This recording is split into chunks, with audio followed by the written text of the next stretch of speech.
시작하겠습니다. 저는 올드스터디 대표 원장 최명호입니다. 그런 저 나름의 입시 전문가로서 아이들을 지도하는 방향들을 저희 학원에 적용을 시키기 시작했고, 그것이 소개 성과가 좀 나오기 시작하는 그런 시점이라, 이번 시즌 20이거든요, 올해가. 예비 고1 기간에 중3에서 고1 올라갈 때 애들이 고민을 많이 하는 것 같더라고요, 부모님들도. 그래서 프로그램을 만들고, 지금까지 22년째 진행을 하고 있습니다. 윈터스쿨 이야기를 잠깐 말씀을 드릴게요. 왜냐하면 원래 윈터스쿨은 제일 마지막에 시간이 남으면 설명을 드렸는데 질문이 많으시더라고요, 마지막에. 그래서 이렇게 개괄적인 프로그램이 있다는 걸 알려드리고, 실제로 저희 학원에서 예비고일 프로그램에 참여하게 되면 4개월 프로그램이에요. 지금 11월하고 12월은 프리 윈터스쿨이 되고, 지금 말씀드리는 이 윈터스쿨 프로그램은 1월달, 2월달의 프로그램입니다. 핵심은 하루에 13시간 본인 스스로 수능 공부하는 시간을 만들자. 이게 핵심입니다. 물론 보통 우리가 아이들이 공부하는 방법은 크게 4가지를 벗어나지 않을 거라고 생각을 해요. 그러니까 학원을 다니거나 아니면 공부방을 다니거나 과외를 받거나 아니면 자기주도 학습, 인강이나 또 엄마표 공부를 하는 친구들도 있겠죠. 고등학생이 되면 조금씩 부모님의 터치나 관리를 벗어나기 시작을 해요.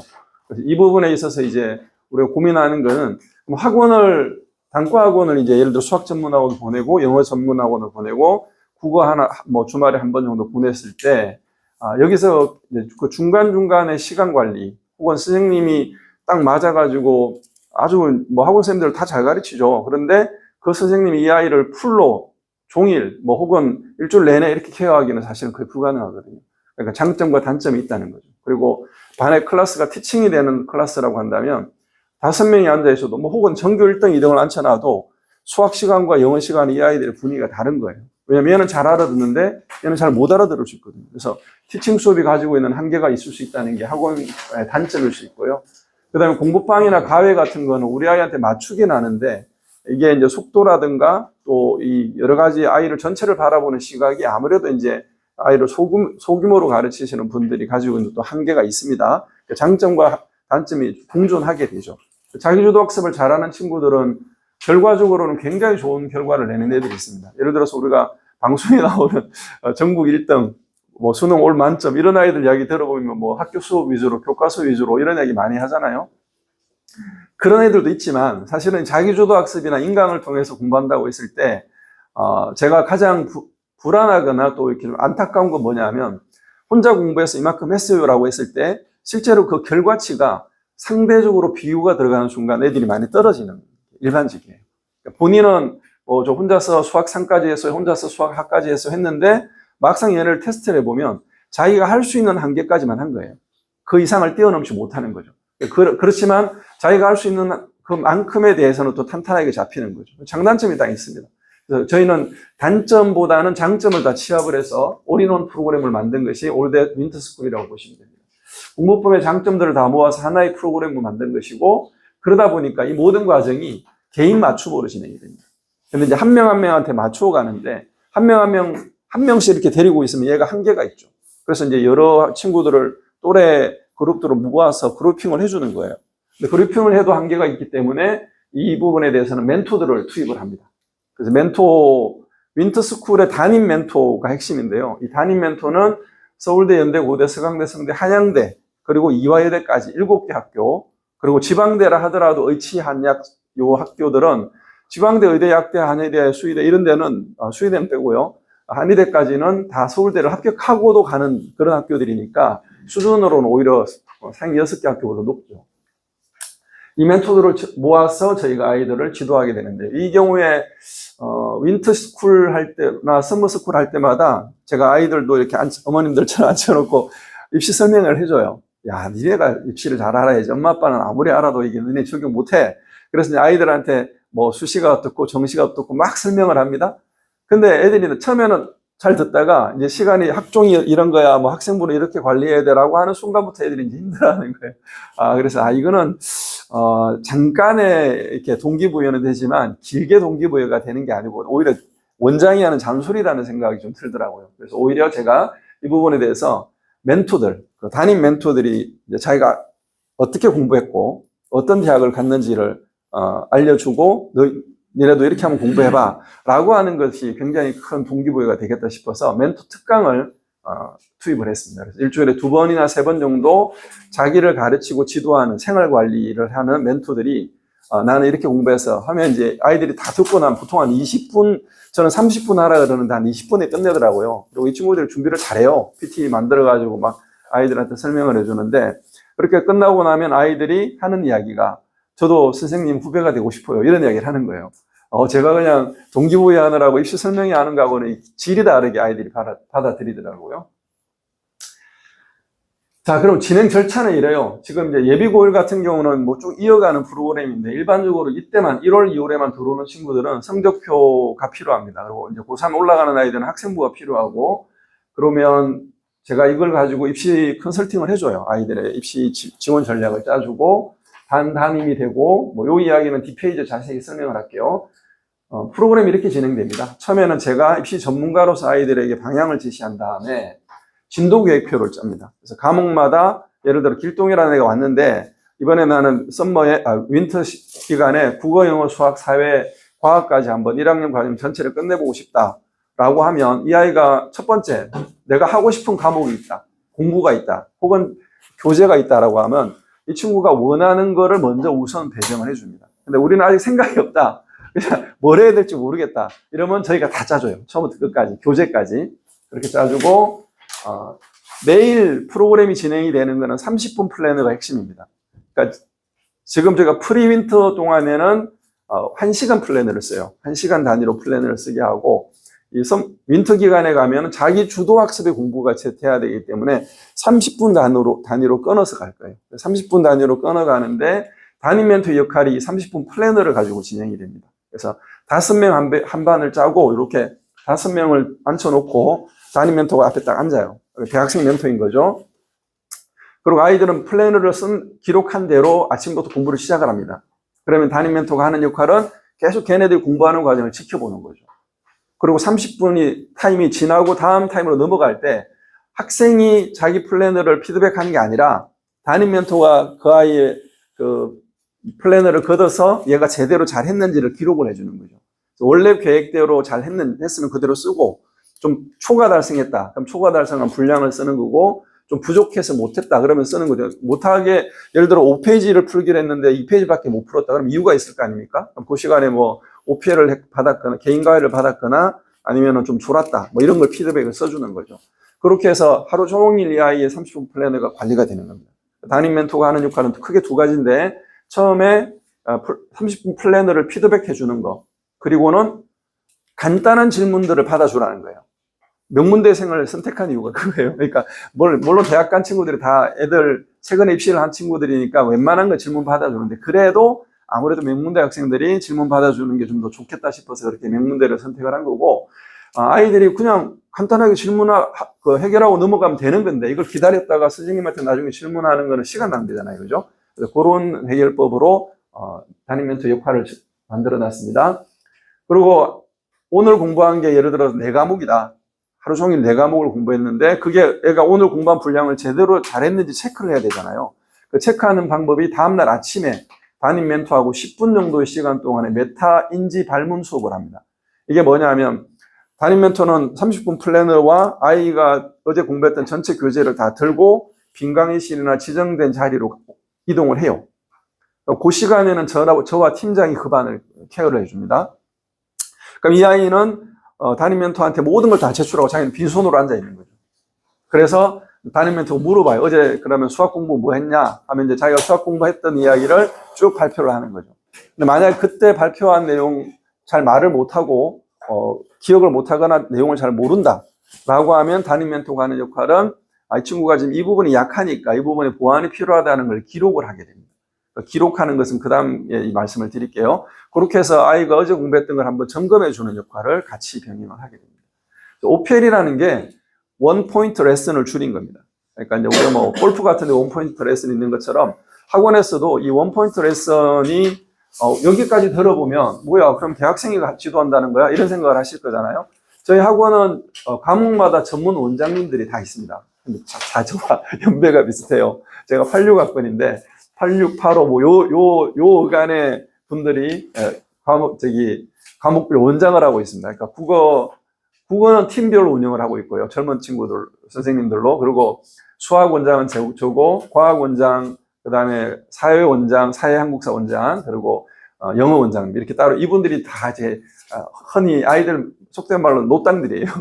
경험이 굉장히 많고 고3 입시를 지도하는 분들이시기 때문에, 잘 가르치고 아이를 빨리 파악하는 건 좋은데, 애들하고 이렇게 접점을 코드 맞출 때는 조금은 제가 생각할 때 저 자신도, 이거 조금 애들한테는 조금 더 다른 감각이 필요하다. 이런 생각을 계속 했던 거거든요. 그래서 이제 이 멘토 팀을 넣고, 이 OPL은 말 그대로 아이들한테 이렇게 이제 지금 여러분이 앉아 계시잖아요. 제가 막 설명을 했을 때 이걸 받아들이는 속도나 양이 개인마다 다 다른 거예요. 그런데 동일한 방법으로 동일한 수업을 하는 거는 별로 도움이 안 되는 거예요. 그래서 좋아. 그러면 네가 오늘 공부 나가야 될 부분이 이 부분인데 이 부분에 대해서 저는 선생님을 한 번도 안 했어요. 이럴 수 있잖아요. 한 번도 안 한 건데 나보고 혼자 어떻게 공부하라고. 이게 불가능할 것 같은데 가능합니다. 100% 가능합니다. 그러니까 저희가 도와줄 수 있다는 거죠. 그거를. 그리고 혼자 안 배웠던 걸 처음부터 공부하려고 하는 이 노력을 해보는 것 자체가 아이들한테는 굉장히 선한 동기가 부여가 될 수 있습니다. 근데 문제는 막힐 때가 문제죠. 나는 분명히 미분을 읽어봤는데, 책을 읽어봤는데 내용 이해가 전혀 안 돼요. 그럼 인강 들어도 돼요? 아닙니다. 학원에서는 인강 못 듣게 합니다. 그 시간이 너무 아까우니까. 그러면 나는 읽었는데 모른다? 그때는 저희가 원포인트 레슨을 신청을 하라 그래요. 그래서 아침에 오면 두 가지를 하는데, 제일 먼저 30분 플래너를 작성을 하고요.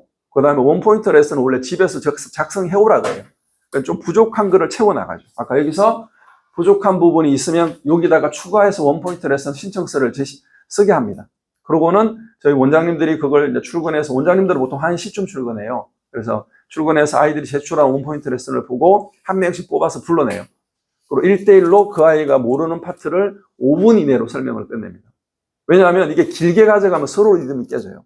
그래서 계속 그 아이는 왔다 갔다 하죠. 왔다 갔다 하지만 30분 플랜더대로 진행하다가 그냥 5분씩 왔다가 자기가 모르는 거 그냥 해결하고 들어갑니다.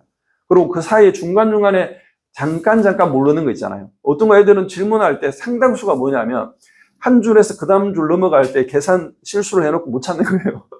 그런 게 굉장히 많아요. 근데 그런 것들은 담임 멘토가 다 해결해 주는 거니까 갈수록 원포인트 레슨이 줄어들어요. 그렇게 해서 진행이 되고 있습니다. 이 두 가지가 핵심입니다. 30분 플래너, 원포인트 레슨.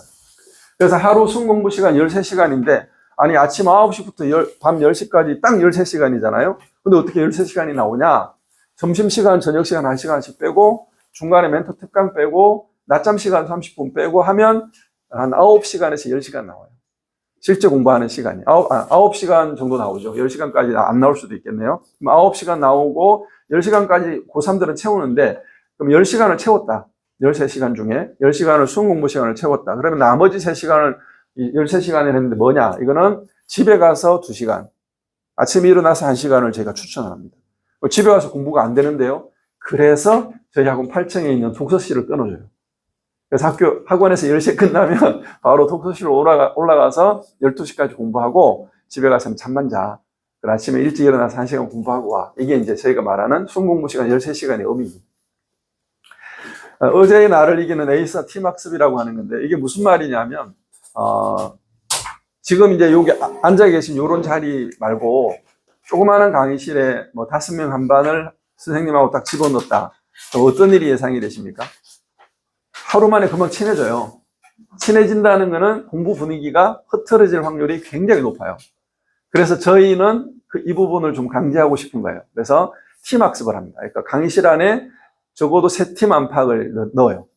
그럼 여기서는 멘토들의 역할도 나눠서 하는데, 어떤 멘토는 수학이 강한 멘토가 있고, 어떤 멘토는 영어가 강한 멘토가 있고, 그렇겠죠. 그래서 서로 자기가 질문 받아줄 때, 나는 수학은 잘 가르쳐 주겠는데, 영어는 약하다. 그러면 다른 멘토한테 보내는 거죠. 그 순간에 짧은 질문을 해결하는 문제들. 이 30분 플래너 공부하는 동안에 아이들이 금방 해결할 수 있는 것은 해결하게 한다. 그게 핵심입니다. 그리고 마지막에 이제 10시가 딱 되면 어머님들 단톡방을 딱 만들어요. 어머님, 아버님 초대하고, 그 다음에 모든 선생님들이 다 들어와 있어요. 원장님들 다 들어오고, 담임 멘토 들어와서, 오늘 공부했던 30분 플래너랑 OPL 결과지를 딱 사진 찍어서 보내드립니다. 그러니까 뭐, 궁금해하실 일이 별로 없죠. 그걸 보면 다 이해가 되고 혹시 궁금하면 그 단톡방에 질문하면 또 제가 바로 답을 드리고 관리를 같이 해나갈 겁니다. 이게 시간표고요. 빨간색이 저희 학원에서 보내는 시간들입니다. 중학생들도 이제 하려고 하는 친구들이 있고 지난 썸머에는 7명 정도 참여했었습니다. 중3하고 중2 아이들이. 근데 중학생들은 9시부터 10시가 무리라고 저는 생각을 해요. 그리고 과목도 국어, 영어, 수학 기준으로 돌아가요. 사회과학, 뭐 한국사 이런 거는 지금 당장 할 필요가 없으니까 아무래도 수학, 영어 비중이 크고 국어 같은 경우는 이제 독해력 훈련이라 그래서 비문학 독해 훈련을 반복시키는 이런 훈련을 병행을 하고 있습니다. 근데 가끔은 원하는 분들이 계세요. 뭘 원하냐면, 아니, 우리 아이도 토요일까지 밤 10시까지 하고 싶다. 있었어요. 한 명이 있었어요. 그래서 걔가 했어요. 그래서 이제 친구들하고 5시까지 하고, 친구들이 6시 가고 나면 얘는 이제 밥 먹어야 되니까 5시에 끝나고, 6시부터 10시까지는 고등학생 반에 들어가서 이제 같이 하는 거죠. 한 반에 5명이 편성이 되고 담임이 배정이 됩니다. 뭐 어떤 반은 4명이 될 수도 있겠죠. 그리고 고등부는 계열별로, 그리고 뭐 간식도 매일, 간식은 저희가 이제 수강료안에 포함시켜서 받고 있고요. 점심시간 이후에 30분 낮잠을 자는데, 이 낮잠 시간을 처음에는 애들이 잤어요. 좀 엎드려 있고. 왜냐하면 하루 종일 학원에 있다는 게 이게 보통 일이 아닙니다. 잠자는 시간을 확보해주지 않으면 애들이 중간중간 졸거든요. 그래서 점심 먹고 한 1시간 반 정도 공부하면 애들이 졸릴 시간에 30분을 재워요. 불을 다 끄는데, 제가 침대가 있는 그런 기숙학원이 아니다 보니까 자기 자리에서 엎드려서 이제 쉬는 시간이에요. 멘토랑 같이 엎드려 있는데, 이게 갈수록 아이들이 밖으로 나오는 거예요. 공부 계속 하겠다고.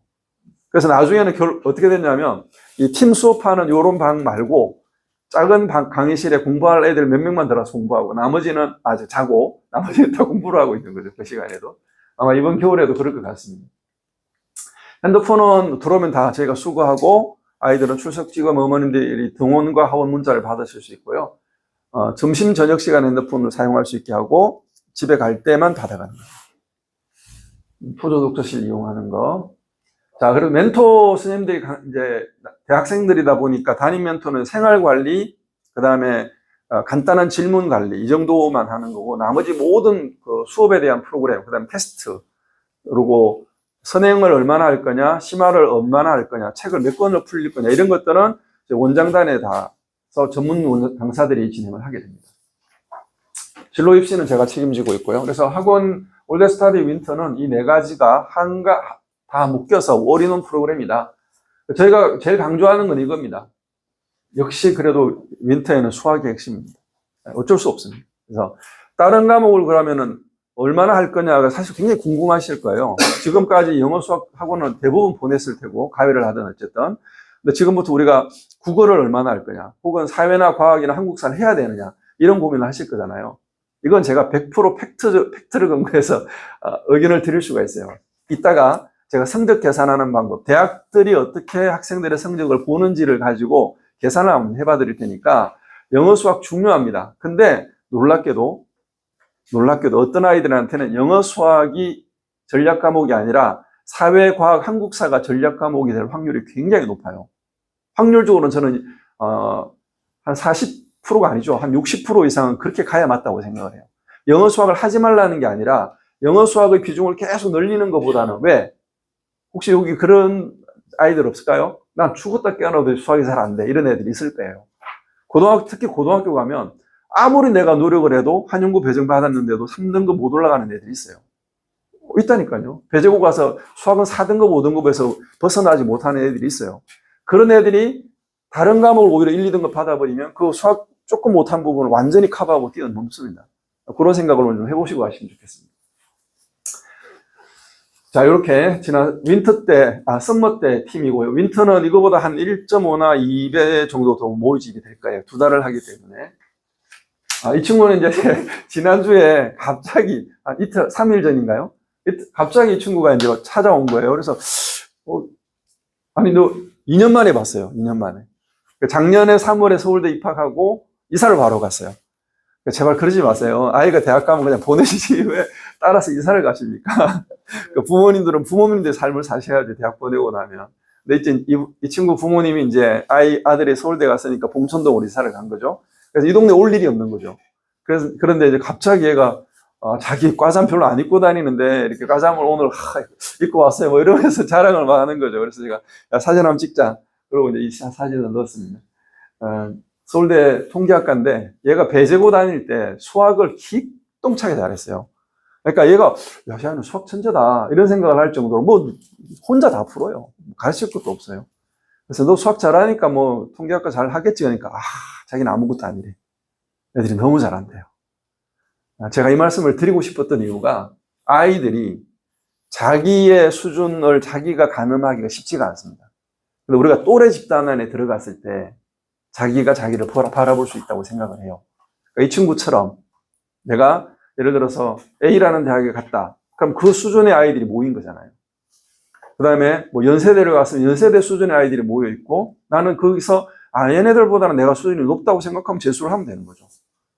그런데 예를 들어서 지방에 있는 대학을 갔는데 자기는 얘네들이 나보다 더 똑똑한 것 같아. 그러면 얘는 거기 눌러 앉아야 되는 거예요. 그러니까 자기의 수준을 얼마나 높일 거냐는 자기가 열심히 노력하는 것도 중요하지만 이제 대학을 올라가는 시점에는 앞으로 평생을 살아가야 될 자기 역량은 주변 친구들에 의해서 결정된다고 생각하거든요. 결국은 우리가 좋은 대학을 가려고 하고 어머님들, 아버님들이 아침에 이 토요일 힘든 시간에 오신 이유도 그런 거잖아요. 우리 아이가 나중에 혼자 살아갈 때 어떻게 자기 역량을 키워갈 건지를 고민하니까 오신 거 아니에요. 그런 생각을 이번 2시간 동안 같이 해봤으면 좋겠다 싶습니다. 우리나라 대학 입시가 막 많이 바뀌었죠. 저는 학력고사 시대였습니다. 그리고 이제 수능 시대로 전환되고 나서 93년에 처음 시험이 시행이 됐거든요. 그게 94학년도 시험이었어요. 그때는 2번 봤습니다. 수능을. 그리고 그 뒤로부터는 계속 1번을 보고 있죠. 그래서 이번에 제가 이제 연역을 말씀을 드리는 이유를 아시겠죠? 우리가 지금 2027학년도고 2015 개정 교육과정이 완전히 끝자락이에요. 우리가 재수를 하게 되면 중2 아이들하고 같이 경쟁을 해야 되는데 중2 아이들 때부터는 새로운 입시 제도가 시행된다고 시안이 나왔어요. 확정은 아니지만 내년 2월에 확정이 될 거예요. 그래서 많은 분들이 처음에는 중2가 불쌍하다 그랬다가 이번에 시안 나온 거 보고 중3이 정말 불쌍하다라고 이야기를 해요. 저도 그렇게 생각을 해요. 그런데 이 변곡마다 이 입시가 바뀌는 변곡마다 보니까 야, 니네 이제 재수하면 절대 안 돼. 저희 아들이 2014학년도 그 입시를 봤거든요. 그때도 제가 그렇게 이야기했어요. 야, 그때는 AB, AB, AB 이런 시험을 봤어요. 국어, 영어, 수학이 모두 다 선택형으로. 그런데 그러면 이제 이 난리 난다. 왜냐하면 이게 전체를 뭉뚱그려가지고 등급을 짜는 거하고 나누어서 짜는 것하고는 1등급 받는 비율이 확 줄거든요. 우리가 고등학교 선택할 때 가능하면 학생이 좀 많은 쪽으로 가는 게 유리할 수 있어요. 그런 게 다 등급 비율 때문에 이런 거거든요. 그런 복잡한 거 다 떠나서 결국 만약에 우리가 재수를 한다. 그럴 수 있죠. 왜냐하면 확률적으로 이 동네 강동구에서 재수할 확률은 한 30, 40% 이상 넘습니다. 확률적으로. 현재까지 통계가 그러니까. 배재고 같은 경우는 50% 넘어가기도 하고요. 그러면 우리가 재수를 한다. 불리한가? 아닙니다. 안 불리합니다. 절대 안 불리합니다. 수능은, 재수한다는 건 수능이잖아요. 수능은 무조건 재수생들한테 유리할 수밖에 없습니다. 그래서 너무 걱정 안 하셔도 된다. 그냥 대신에 그렇다고 해서 재수시키겠다 이런 생각을 할 건 아니잖아요. 그러니까 우리가 현역으로 고3 때 수시로 대학을 가는 게 제일 좋습니다. 그 이야기를 잠깐 해보겠습니다. 수시와 정시를 나누는 기준은 중간에 수능이라는 시험이 있습니다. 이렇게 나누어지는 기준이 수능을 기준으로 기간 모집으로 나누어지고요. 정시 모집은 언제 하느냐? 3번의 기회가 주어지는데 수시 모집이 다 끝나고 나면 정시 모집이 됩니다. 그래서 수시 2월이라는 표현이 있죠. 그래서 현재 보통 서울에 있는 상위권 대학은 수시가 60%, 정시가 40%라고 해요. 그러면 수시 60%를 다 못 채웁니다. 100%. 그래서 얘네들이 이제 2월을 해요. 그래서 한 55%, 45%. 정시 모집이 굉장히 많은 거죠. 추가 모집은 원래 사실 중요한 내용이 아니었어요. 근데 2년 전부터 추가 모집 인원이 완전히 늘었습니다. 이유는 되게 간단합니다. 예를 들어서, 예를 든 게 아니라, 현재 대학에서, 4년제 대학에서 모집하는 학생 인원이, 신입생 인원이 34만 명에서 35만 명 사이입니다. 전문대도 있죠. 전문대가 15만 명, 16만 명입니다. 대충 암산하면 50만 명이죠. 올해 수능 응시 인원이 50만 명이에요. 그러니까 대학을 못 갈 수가 없어요. 원서만 쓰면 가는 대학들이 지방에 수두룩합니다. 근데 그 중에 조금 전에 말씀드렸듯이 15만 명, 16만 명 정도가 재수를 한다는 건 내년에도 그럴 거 아닙니까? 올해 시험 보는 애들 중에서도. 그러니까 결국은 대학들은 학생들을 다 모집 못하는 거예요. 그래서 우리가 1000명 모집하기로 했는데 200명도 모집 못하는 학교들이 지방에는 수두룩합니다. 그러니까 서울에 있는 이 상위권 대학들은 경쟁률이 그대로 유지되거나 오히려 올라가는데 지방은 점점 이렇게 빠지는 그런 추세라 지금 심각해요. 인구 절벽과 더불어서 대학들의 생존도 심각하다. 추가 모집이 그래서 많이 생겼어요. 추가 모집은 2월 말에 일주일 동안에 마음대로 무한으로 지원할 수 있게끔 이렇게 하는 것이, 수시 모집은 이 학생부 위주 전형과 논술 위주 전형, 실기 위주인데 뭐 예체능이 아닌 이상은 이제 이 둘은 빼겠습니다. 논술도 나중에 고등학교 2학년 이후부터 좀 생각을 해야 되는 그런 내용이 논술 전형이 되겠습니다. 우리는 지금 이제 중3이니까 학생부 위주 전형만 생각을 하고 진행을 하겠습니다. 수능 위주는 정시 모집에서는 수능 위주로 모집을 하는데, 수능이라고 하는 것은 어머니들이 제일 잘 아는 내용이죠. 그죠? 그런데 여기서 우리가 관심을 가져야 될 부분은, 그럼 과연 수능이 어렵다고 하는데 혹은 쉬워졌다고 하는데 킬러 문항이 어쩌고저쩌고 이런 이야기 많이 듣잖아요. 이 내용의 가장 중요한 포인트는 언론에서 방송되는 대부분의 그 난리 부르스를 치는 것들은 다 상위권 이야기예요. 그러니까 중위권 이하의 이야기가 사실 잘 못 들어가요. 이게 이제 묻어서 내려오는 것 같은데 아니에요. 이게 수능 문제가 킬러 문항이 빠지고 이거 전부 다 상위권의 이야기고, 대부분의 아이들은 수능이 어려워요. 하루 종일 180문제를 하루 종일 과목을 5과목을 본다고 생각해봐. 이게 쉬운 문제가 아닙니다.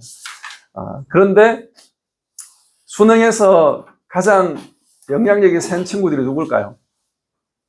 자사고가 아니라 N수생들입니다.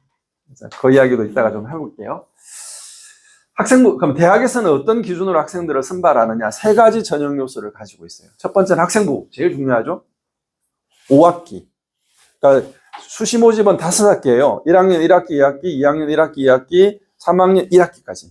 그걸 가지고 9월 달에 원서를 쓰니까 학생부 기록이 중요하고, 수능 시험 당연히 중요하죠. 그리고 이 2가지만 보는 게 아니라 이 2가지를 대학에서 볼 때, 이거 가지고는 좀 애들 뽑기가 좀 애매한 이런 게 있어요. 왜 그러냐면, 고등학교까지는 그래도 선발하는 학교도 있지만, 그 다음에 지원해서 배정받는 아이들이 많잖아요. 그러니까 애들이 실력이 천차만별이에요. 근데 대학을 지원하는 순간 어떤 일이 생기죠? 그 수준에 맞는 아이들만 모이게 되는 거예요. 그러니까 서울대는 성적이 중요하지 않다라고 이야기를 하는 거예요. 합격을 결정하는 것은 성적이 아니다. 왜? 그 성적이 되는 애들만 지원하니까. 그러니까 지원을 한 순간부터는 이 아이는 서울대 합격 여부는 성적으로 결정되는 게 아니라는 거예요. 나머지를 가지고 결정하는 거예요. 그래서 이제 비교과라는 이야기가 나오고, 종합이라는 이야기가 나오고, 그다음 수능 체제 이런 이야기 나옵니다. 그리고 그것도 우리는 별로 만족스럽지 못해요. 그래서 면접을 보는 거죠. 서울대는 면접을 항상 봅니다. 그리고 논술 시험도 있고요. 이것들을 적절하게 조합을 합니다. 그래서 물론 학생부만 가지고 뽑는 학교도 있고요. 수능만 가지고 뽑는 학교도 있습니다. 학교에 따라서는 수능만 가지고 뽑지 않고 여기다가 뭐 면접을 넣기도 하고, 여기다가 뭐 구수를 넣기도 하고, 여기다가 학생부를 넣기도 하고 이렇게 합니다. 그래서 그런 대학에서 학생들을 선발하고 싶은 그 방향에 맞춰서 뽑고 있습니다. 어쨌든 대학에서 보는 전형 요소는 요 3가지가 다다. 그러면 각 전형마다 어떤 게 중요하냐? 당연히 학생부 교과라고 하는 것은 교과, 즉 내신 성적이 중요하겠죠. 그런데 내신만 좋아하는 학교들은 지방에 있는 대학들이에요. 그래서 이 4개 중에 하나, 둘, 셋, 4개 중에 가장 많이 모집하는 전형은 어떤 걸까요? 학생부 교과입니다. 전국을 따졌을 때. 전국에서 아까 34만 명 정도 신입생 모집한다 그랬잖아요. 학생부 교과가 거의 60% 육박합니다. 50에서 60%. 전국을 보면. 수능 한 20%밖에 안 돼요. 학생부 종합 한 20%밖에 안 돼요. 그럼 무슨 말이냐? 아니, 그런데 왜 그럼 우리는 수능이 중요하냐? 이렇게 수능이 많다고 하냐? 이렇게 이야기하는데, 서울에 있는 주요 대학들은 반대예요. 학생부 교과를 별로 안 좋아해요. 10%밖에 안 됩니다. 상위 15개 대학. 그 다음에 정시는 아까 말씀드린 것처럼 40%. 그 다음에 종합도 한 40%. 이게 지금 어머님들, 아버님들이 우리 아이를 보내고 싶어 하는 대학들은 그런 구조예요. 왜 지방은 교과를 좋아하느냐? 당연하죠. 그 지방에 있는 대학에서 학생 선발을 해야 되는데 3,000명을 모집하게 됐어요. 근데 서울에서 지원할 리가 없잖아요. 걔네들이 뭐 수능 공부를 엄청 잘했거나 또 학생부 활동이 엄청 좋거나 그렇지가 않거든요. 내신 좋으면 뽑아주는 거예요. 일단 합격시켜야 돼. 그래야 이 아이들을 우리가 채워나갈 수 있는 거죠. 신입생들을. 지방은 교과를 엄청 좋아합니다. 그래서 교과만 다 뽑고 싶어하는 학교들이 많아요. 그래서 이제 서울에 있는 대학들은 수능 체제로 거는 거죠. 야, 너 뽑아줄 건데 수능을 한 3과목 2등급씩 받아와. 아니면 2과목 합 5등급 만들어봐. 이런 식으로 수능 체제를 걸어줍니다. 생각해 봅시다. 한번. 우리 동네 일반고 중에 전국고 일반고가 있어요. 어느 학교인지 아십니까? 한영고입니다. 한영고에서 전교 1등 하는 아이의 내신 성적이 하고, 지방에는 한 50명 전교생인 농어촌 지역의 전교 1등 아이하고 등급이 같다면 어떻게 보세요? 만약에 내가 대학 교수라고 하면 이미 그 학교를 다 아는데, 물론 블라인드라고 해도 다 알거든요. 안다면 당연히 한영고가 훨씬 더 잘하는 거 아닐까라고 생각을 하죠. 근데 교과는 숫자로만 봐야 되기 때문에 얘가 1.3, 얘도 1.3. 그럼 같은 수준인 거예요. 만약에 한영고가 1.5고 전교 1등이 지방애가 1.3이라면 얘를 뽑아야 돼요. 얘가 더 좋으니까 1.3이. 그래서 그걸 방지하기 위해서 그럼 수능 성적 가져와봐 이렇게 하는 거예요. 그러니까 수능 성적이 좋은 아이들이 그래도 공부를 좀 잘한다라고 볼 수 있겠죠. 전교 1등을 하는 아이들이 만약에 내신이 1.0이다 혹은 1.2다 1.0, 1.2는 아직 개념이 없겠지만 이따가 한번 또 알려드릴게요. 제일 잘하는 게 1.0이에요. 내신 성적 1.0. 그러니까 1.0이 지방에 있는 아이들이나 가까운 서울에도 그런 학교가 있어요. 제가 봤어요. 여러 번 봅니다. 그 다음에 여기 하남에 조금 하남은 비평준화잖아요. 그러니까 하남고를 제외하고는 좀 떨어지거든요. 거기도 줄이 쭉 써져 있어요. 그래서 좀 낮은 학교의 전교 1등이 수능 평균이 3등급이 안 나오는 데가 있어요. 전교 1등입니다. 놀랍죠? 그러니까 내신만 좋아하지 않죠. 서울에 있는 대학들은. 학생부 종합은 내신만 가지고 뽑지 않고 비교과라 그래서 나머지 영역을 보고 싶어 해요. 이 아이가 얼마나 우수한지를 종합적으로 평가를 하고 싶어 하는데, 그럼에도 불구하고 제가 별을 4개를 준 거는 모든 비교과 중에 가장 최강의 비교과는 내신 성적입니다. 아이러니한데 어쩔 수 없어요.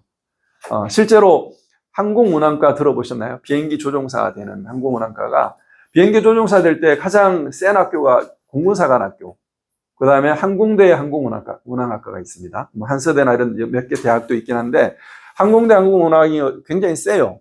근데 이 학교의 학생부 종합으로 합격한 아이가 학생부 기록에 항공이나 비행이나 조종사라는 단어가 하나도 없어요. 왜? 생각을 안 했으니까. 근데 수시 원서를 쓸 때 옆에 친구가 항공운항과 쓴다는 거예요. 나도 써볼까 하고 쓴 거예요. 한 장, 6장 중에 한 장을. 합격을 한 거죠. 얘는 내신이 엄청 좋으니까.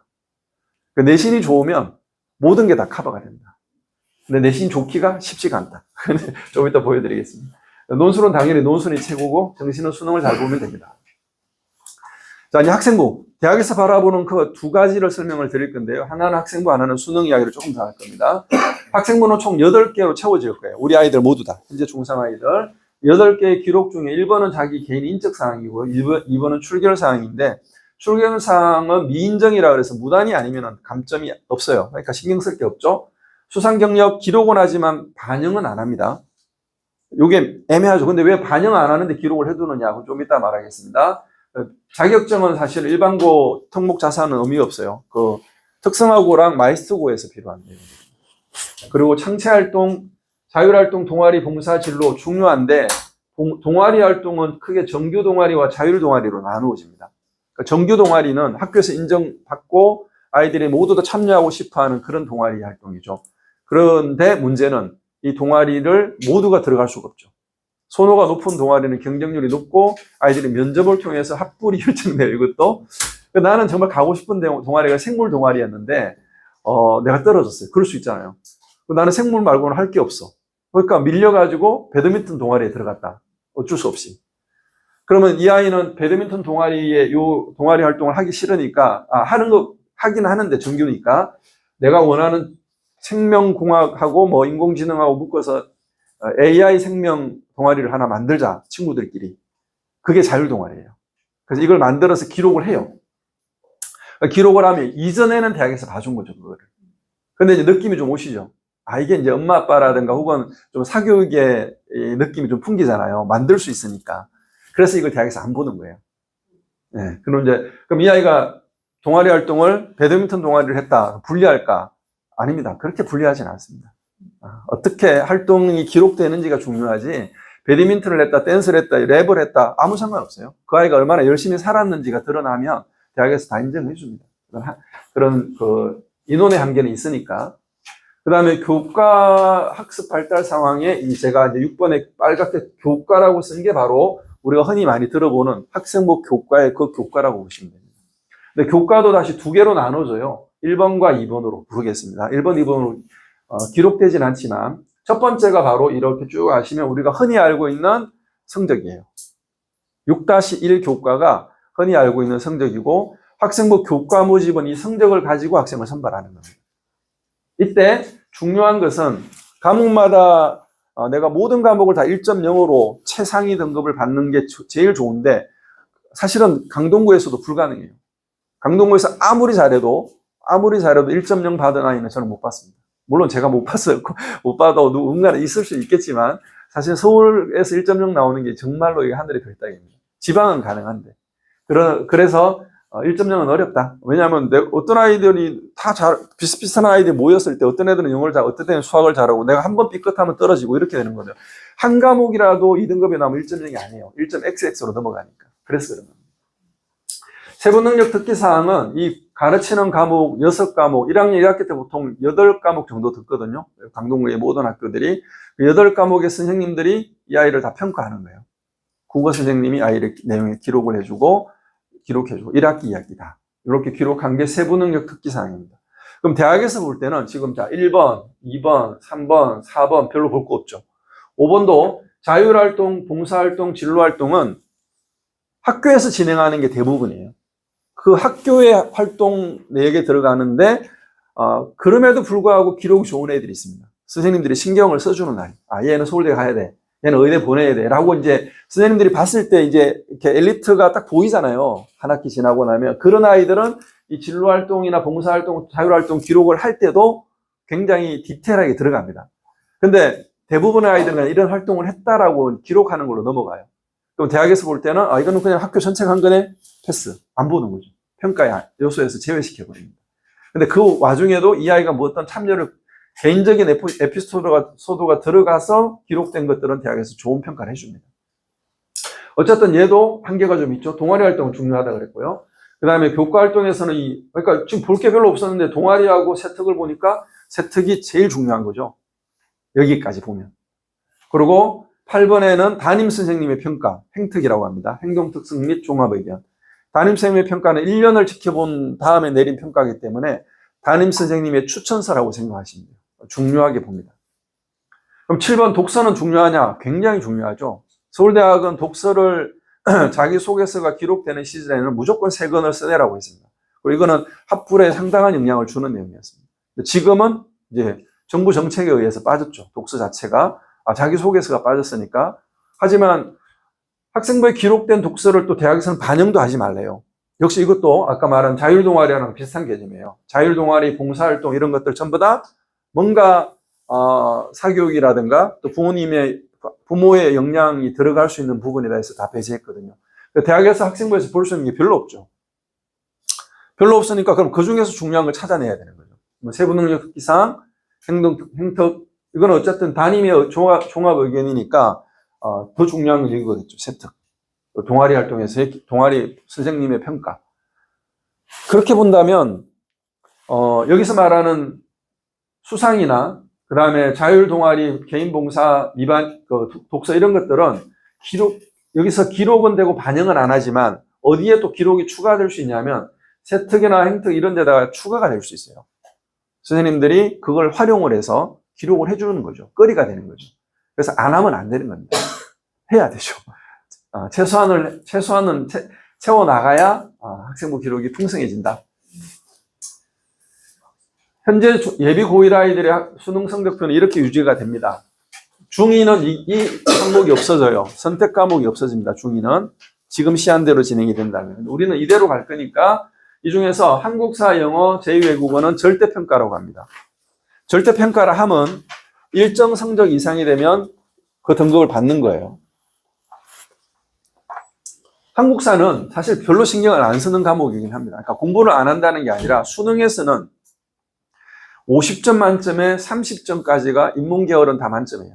그냥 감점이 없어요. 1, 2, 3등급, 30점인 3등급이거든요. 그 다음에 자연계열은 대부분의 대학이 4등급까지, 25점까지 만점을 취급을 해줘요. 근데 지금은 이제 문이과 통합이니까 30점 이상 받으면 됩니다. 근데 별로 어렵지가 않아요. 30점 이상 못 받는다는 건 진짜 공부를 안 한 거거든요. 한국사는 한 달 정도만 바짝 해도 30점은 받으니까 크게 문제 안 된다. 근데 영어죠. 영어 같은 경우는 90점 이상이 만점이고 45문제, 2점, 3점짜리 문항으로 배정됩니다. 그런데 처음 1번부터 17번까지가 듣기예요. 그러니까 요즘 듣기 틀리는 아이들은 별로 없거든요. 그러니까 듣기를 틀린다는 순간, 틀린다고 그러면 얘는 좀 불리해지죠. 근데 어쨌든 4문제까지가 만점이죠. 4문제까지 틀려도. 2점짜리 2개, 3점짜리 2개. 이렇게 틀려도 만점이 됩니다. 대학을 써야 될지 모르지만 영어는 1등급을 받고 가는 게 무조건인 거예요.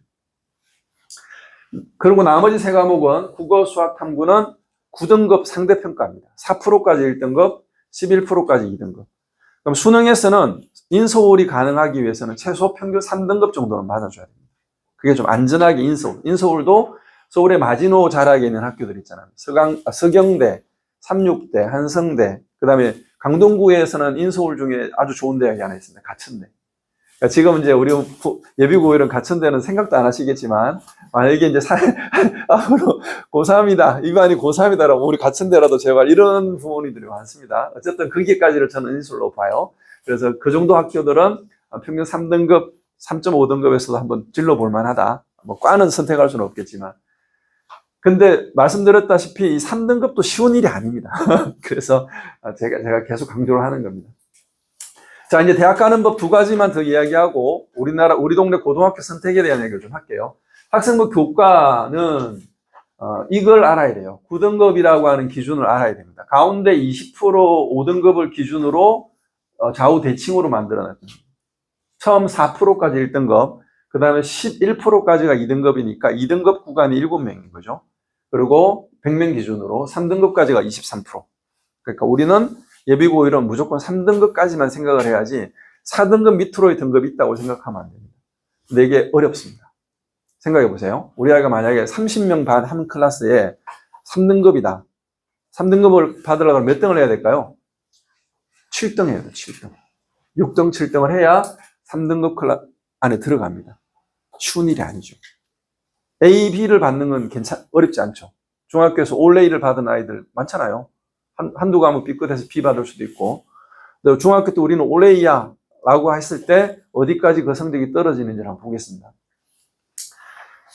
지금 11개, 저희 동네 기준으로 한 11개 중학교를 강명, 강일, 고덕, 명일, A를 받은 아이들 국수형 기준으로 조사를 했더니 뭐 들쭉날쭉하긴 한데 50%, 55%, 60% 가까운 데도 있고요. 좀 낮은 데는 17%도 있고 했습니다.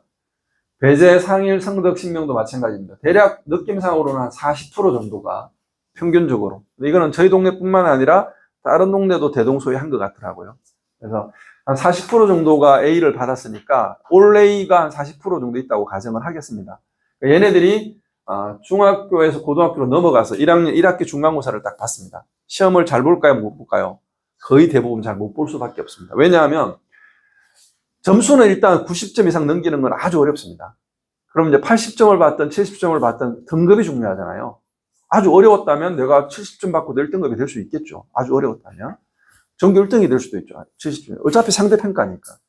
그러나 비율로 따져보면 여기까지가 40%예요. 아까 앞에서 올해가 40%라고 했을 때 어떤 올해는 중학교 올해는 1, 2, 3학년 올해는 올 4등급이 될 수도 있는 거죠.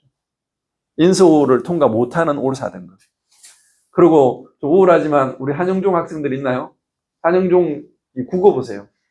거의 67%, 60%, 50% 이렇게 됩니다. 50% 넘어갔다. 그러면 여기가 40%니까 60% 넘어가면 6등급도 있어요. 어떤 애는 5등급도 되기도 하는 거죠. 중학교 때 올해인데 우리 아이가 5등급이야. 이런 일이 실제로 일어납니다. 4개월, 6개월 뒤에. 그래서 이 내신을 가지고 쭉 계산을 해보니까, 이제 대학에서, 자, 교과 좋은 아이들 와봐봐. 그게 무슨 말이냐면, 전교권에서 상위 몇 프로, 한 10% 정도? 상위 10%면, 10%뭐 몇 등이죠? 몇 등급이죠? 2등급까지. 내신 2등급까지는 한번 지원해봐. 이런 이야기예요. 그래서 학생부 교과 전형은 일반 교과가 있고 학교장 추천이 있는데, 좋은 대학들은 대부분 학교장 추천으로 일단 지원을 받습니다. 너무 많이 지원해도 안 되니까. 그래서 서울대는 2명이고 나머지는 한 10명 안팎으로 지원을 받습니다. 그래서 이러다 보니까 무슨 일이 생기냐. 그냥 성격 좋은 애들만 막 들어오는 거예요. 그 뽑기가 어렵죠. 그래서 수능 체제를 걸어줍니다. 그래서 아까 말씀드린 것처럼 수능 체제가 없는 학교들도 있어요. 근데 없을 때는 또 면접이 있어요. 대신 뭔가 자꾸 조건을 만드는 거죠. 강동구에서 고등학교를 선택할 때 일반고, 자사고, 그 다음에 외고까지 있기 때문에 선택의 폭이 굉장히 넓은 지역 중에 하나이긴 합니다. 그런데 학교를 기준 잡았을 때 나는 우리 딸은, 우리 아들은 어느 학교를 보낼 건지를 생각을 해봐야 되는 때 이런 기준도 생각을 해보셔야 돼요. 우리가 내신을 잘 받을 수 있다면 굳이 빡센 경쟁이 심한 학교로 가는 것보다는 좀 느슨한 학교로 가는 것은 어떨까? 전략적으로. 그래서 제가 가끔 저희하고 이제 블로그가 잘 활성화가 되어 있기 때문에, 강남 지역에서 전화를 해요. 우리 사실 고등학교를 그 동네로 가고 싶은데, 한영을 가는 게 좋을까요? 강문을 가는 게 좋을까요? 들어보면 공부를 잘해요. 그래서 뭐 거의 미적분까지 끝나 있고, 왜 오실라 그러냐? 차라리 배적으로 가시지. 그러니까, 우리 아들이, 내신을 좀 해서 교과로 가고 싶어 한다. 의대를 가고 싶어 한다. 이런 이야기 들어요. 전화를 와요. 그래서 저도 뭐 아는 대로 설명을 해주고 어떨 때는 속이 좀 상하죠. 아니, 그냥 그 동네 살지 왜 우리 동네 오자고. 네. 그런 게 이 교과를 잘하면 정말 모든 것을 다 가질 수 있습니다. 그래서 수시 6장을 쓰잖아요. 교과로. 뭐 예를 들어서 한 1.23 정도만 되면 이 동네에서 전교 1등이거든요. 그럼 1.23 정도 되는 내신을 가지고 6장의 원서를 서울대부터 해서 서강대, 한양대까지 썼다. 그럼 이 아이는 거의 다 합격할 확률이 높아요. 6장을 다 합격을 했다고 칩시다. 그럼 얘는 6개 대학을 다 가는 게 아니잖아요. 한 개 대학만 가고 나머지 5개는 드랍을 하게 되죠.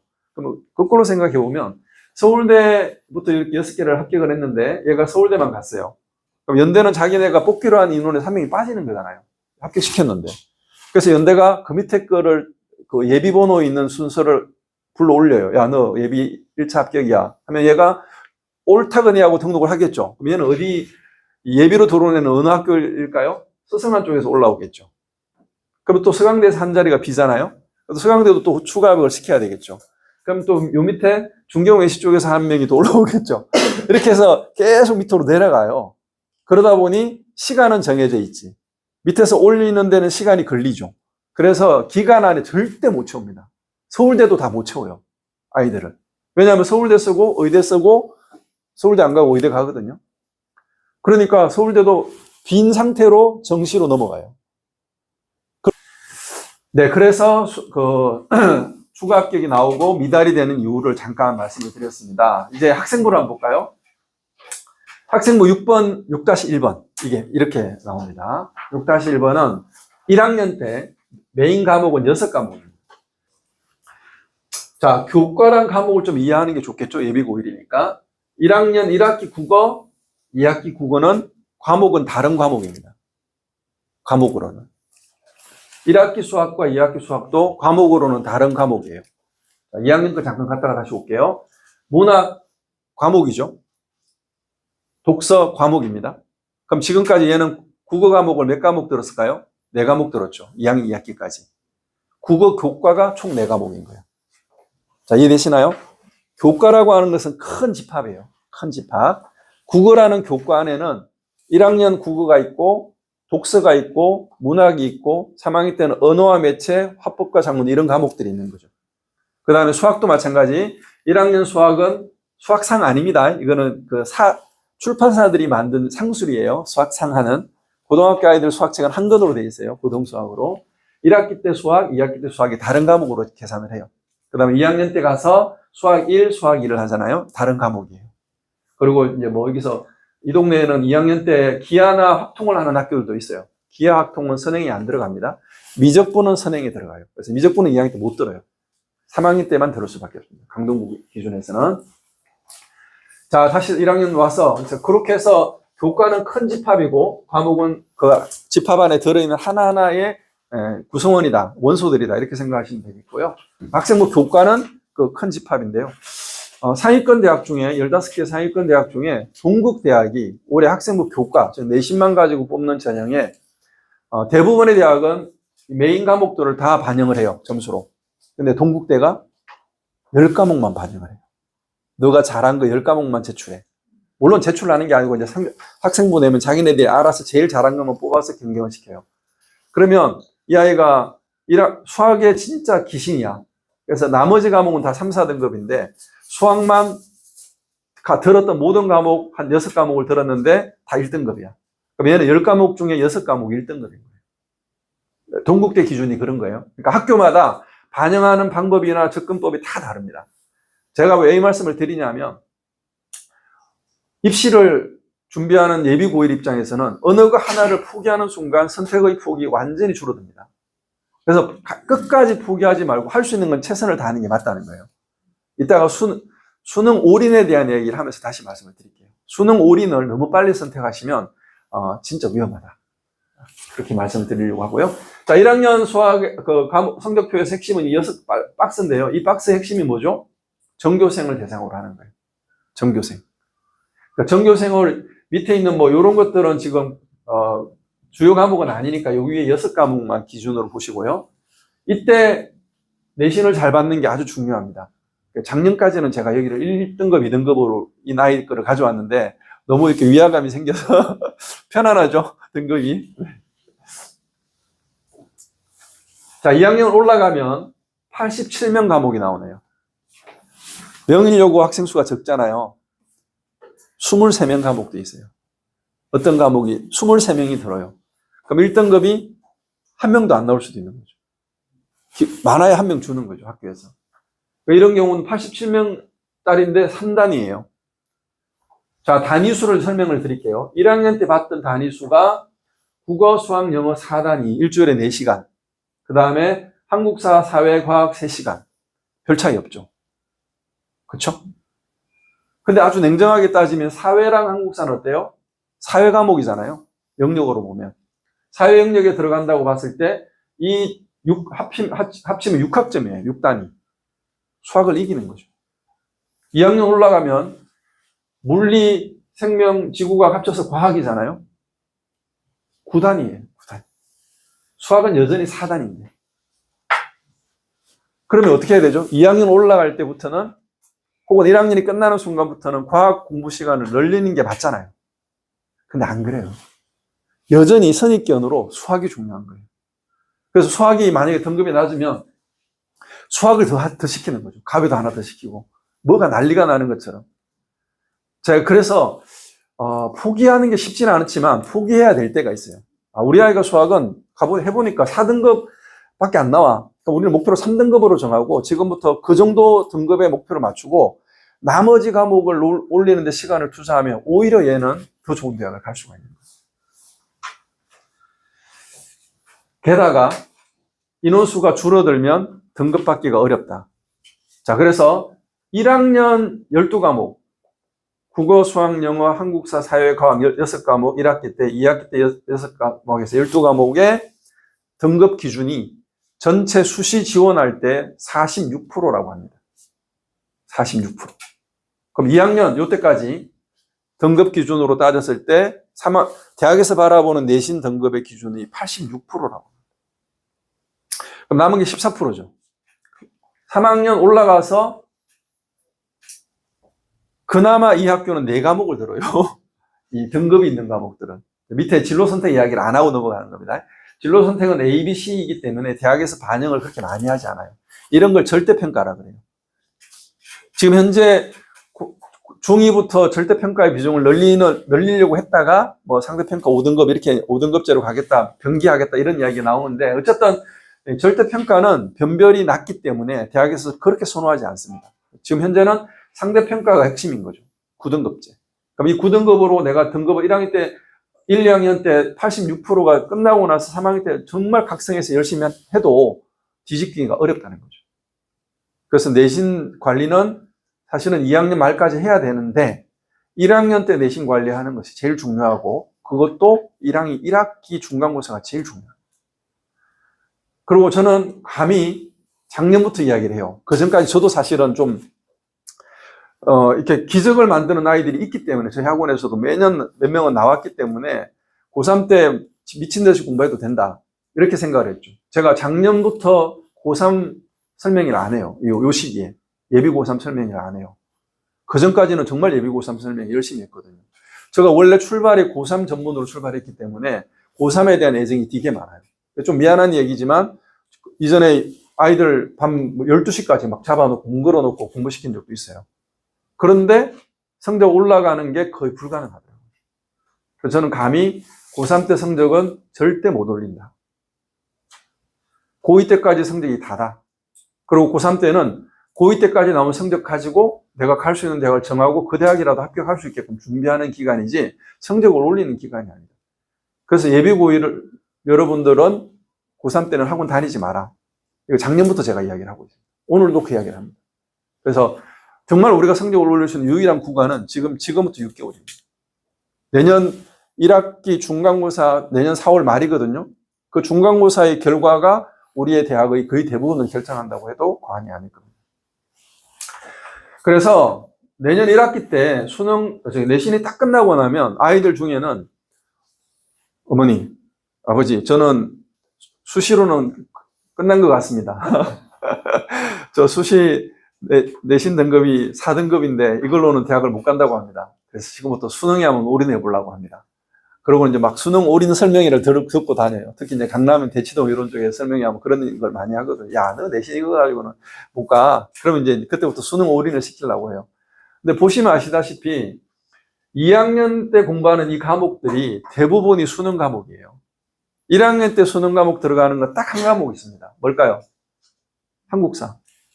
또 절대평가. 50점 만점에 30점만 받으면 되는 그 한국사만 1학년 때 배우는 수능 과목이지 나머지 과목은 수능에 전혀 안 들어갑니다. 수능에 들어가는 과목들은 2학년 때 배우는 일반 선택 과목들이 수능 과목들입니다. 그 3학년 때는 이제 그 국어에서는 음매냐 화작이냐, 수학에서는 미적이냐, 기하냐 확통이냐 요걸 결정하면 되거든요. 그 두 과목 정도. 물론 이제 과학 2 과목이 있긴 한데 지금은 과학 2를 선택하는 아이들이 거의 없다고 보시면 돼요. 그러니까 우리 아이들은 무조건 2학년 때까지는 좀 내신이 나빠도 내신 공부하는 것이 최선입니다. 왜냐하면 아이들이 가장 집중 많이 하고 실력이 올라갈 때가 언제죠? 시험 공부할 때죠. 시험 공부할 때. 그러니까 시험 공부할 때 자기 그 기본적인 실력을 탄탄하게 다져 놓으면 지금 이제 이번에 기말고사 끝나잖아요. 2학년들, 고2들. 그럼 걔네들은 다 수능 올인 시켜도 돼요. 그렇게 해야죠. 그 밖에는 답이 없으니까. 학생부 종합은 앞에서 봤던 그 학생부 기록 중에 6-1만 가지고 뽑는 게 학생부 교과라고 하면 학생부 종합은 나머지를 다 보겠다는 거죠. 나머지를 다 보겠는데 잠깐 제가 언급 드린 것처럼 볼 게 별로 없어요. 빨갛게 색칠한 요 부분하고 요 부분하고 그리고 아까 이 동아리 활동 정도 요거 외에는 사실 볼 게 별로 없어요. 그리고 게다가 어느 정도 기록이 돼 있는 아이들이 동일하게 들어오기 때문에 갈수록 교과의 비중이 높아지는 거죠. 내신 성적 자체의 비중이 높아지고 있다. 그래도 서울대가 학생부 종합을 가장 많이 이끌고 있는 학교인데요. 학업 능력과 성적이죠. 학업 능력, 학업 태도. 너가 우리 과에 왜 왔어? 이걸 정말 희망해? 이런 느낌이죠. 그 다음에 학업의 소양, 인성. 너는 어떤 사람이야? 공동체 의식은 있어? 리더십은 있어? 뭐 이런 것들을 따져보겠다. 그런 이야기입니다. 서울대 홈페이지에 있는 내용들을 잠깐 캡처했고요. 그리고 이제 서울대만 이걸 연구하는 게 아니라 여러 대학들이 학생부 종합으로 학생을 선발하고 싶어 하는데 학생부 종합은 최근 몇 년 사이에 우리나라에서 가장 큰 화두가 됐던 전형이잖아요. 뭐 깜깜이 전형이다. 또 학부모의 역량이 크니까 비리가 많다. 학생부 종합 대신에 그냥 수능으로 시험 봐라. 뭐 이런 이야기들이 굉장히 많은데 그럼에도 대학은 학생부 종합을 가장 좋아한다고 합니다. 학생부 종합으로 뽑은 아이들이 가장 만족도가 높은 아이들이고요. 학생부 종합으로 들어간 아이들은 학교에 대한 충성도가 있다고 합니다. 왜냐? 수능으로 들어간 아이들은 한 문제 차이로 서울대, 연고대, 의대가 달라져요. 한 문제 차이로. 학생부 교과로 들어간 아이들은 자기 내신이 좀 아까운 거예요. 다시 한번 도전해보고 싶은 마음을 가져요. 학생부 종합에 비해서. 근데 학생부 종합은 내신이 좀 낮은 아이들도 자기가 자기 내신으로 갈 수 없는 그 대학을 자기의 활동으로 커버가 되는 거죠. 그래서 대략 같은 학교에 같은 과라 하더라도 학생부 교과로 뭐 한 2등급대로 합격한다 그러면 학생부 종합원은 2.5나 3으로도 합격을 하죠. 이따가 한번 보여드릴 텐데 서울대가 학생들을 선발할 때 점수 차가 얼마나 나는지 한번 보여드릴게요. 그렇게 하면 학생부 종합이 이런 느낌이다라는 느낌을 가지실 겁니다. 그래서 이런 대학들도 공동으로 해서 학금 이전에는 이렇게 했는데 바뀐 것이 학금 역량이라는 단어가 다 들어가요. 역량. 비슷하죠? 서울대가 이야기하는 학업, 그 다음에 전공에 대한 진로, 그리고 인성, 공동체 역량, 이런 것들이. 뭐 이건 제가 그냥 대략 배치를 한 거예요. 그냥 순서대로 잡은 겁니다. 특별한 의미는 없습니다. 물론 이제 합격 라인들을 보는 거는 그냥 참고사항으로 보시면 되고, 이거는 표에는 없으니까 그냥 이런 느낌으로 이해하시면 되고요. 수능 이야기를 하고 강동구 고등학교 분석을 좀 하겠습니다. 노란색 부분이 수능 과목이에요. 그러니까 한국사는 그냥 절대평가니까 패스하고, 제가 왜 2학년 말까지 내신 공부를 열심히 해야 되는지를 설명하고 싶어서 일반 선택 과목이 수능 과목이다.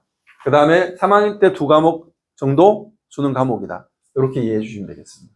그래서 절대적으로 아이들이 1학년 1학기 중간고사로 혹시 망쳤다 하더라도 2학년 말까지는 학교 시험에 최선을 다해야 된다. 왜냐하면 수능 올인을 한다는 건 무슨 이야기죠? 1학년 1학기를 끝난 아이들이 혹은 1학년을 마친 아이들이 수능 올인을 한다는 것은 이 아이의 시험이 2년 남았다는 거예요. 2년 남았다는 것은 공부 안 하겠다는 이야기죠. 제가 아까 선택과 집중 말씀드렸잖아요. 고3 아이들이 6월 모의고사라는 게 있어요. 6월 모의고사, 고3 6월 달에 모의고사 보고 9월 달에 모의고사 보고 11월 달에 수능을 보는데 그 사이사이에도 매월 모의고사가 있습니다. 근데 6월, 9월, 11월이 중요한 이유는 11월 모의고사, 수능을 출제하는 기관이 한국교육과정평가원이라고 해요. 줄여서 평가원. 평가원이 수능을 출제하는데 이 평가원이 1년에 3번 문제를 내요. 6월 달에 한 번, 9월 달에 한 번, 수능 한 번. 그러니까 6월 달 모의고사가 굉장히 중요하잖아요. 6월 모의고사를 보면 얘 수능 실제 성적하고 비슷하게 이제 예측이 되잖아요. 그러니까 이때 아이들이 나는 수학하고 과학은 잘하는데 국어랑 영어는 완전히 바닥이다.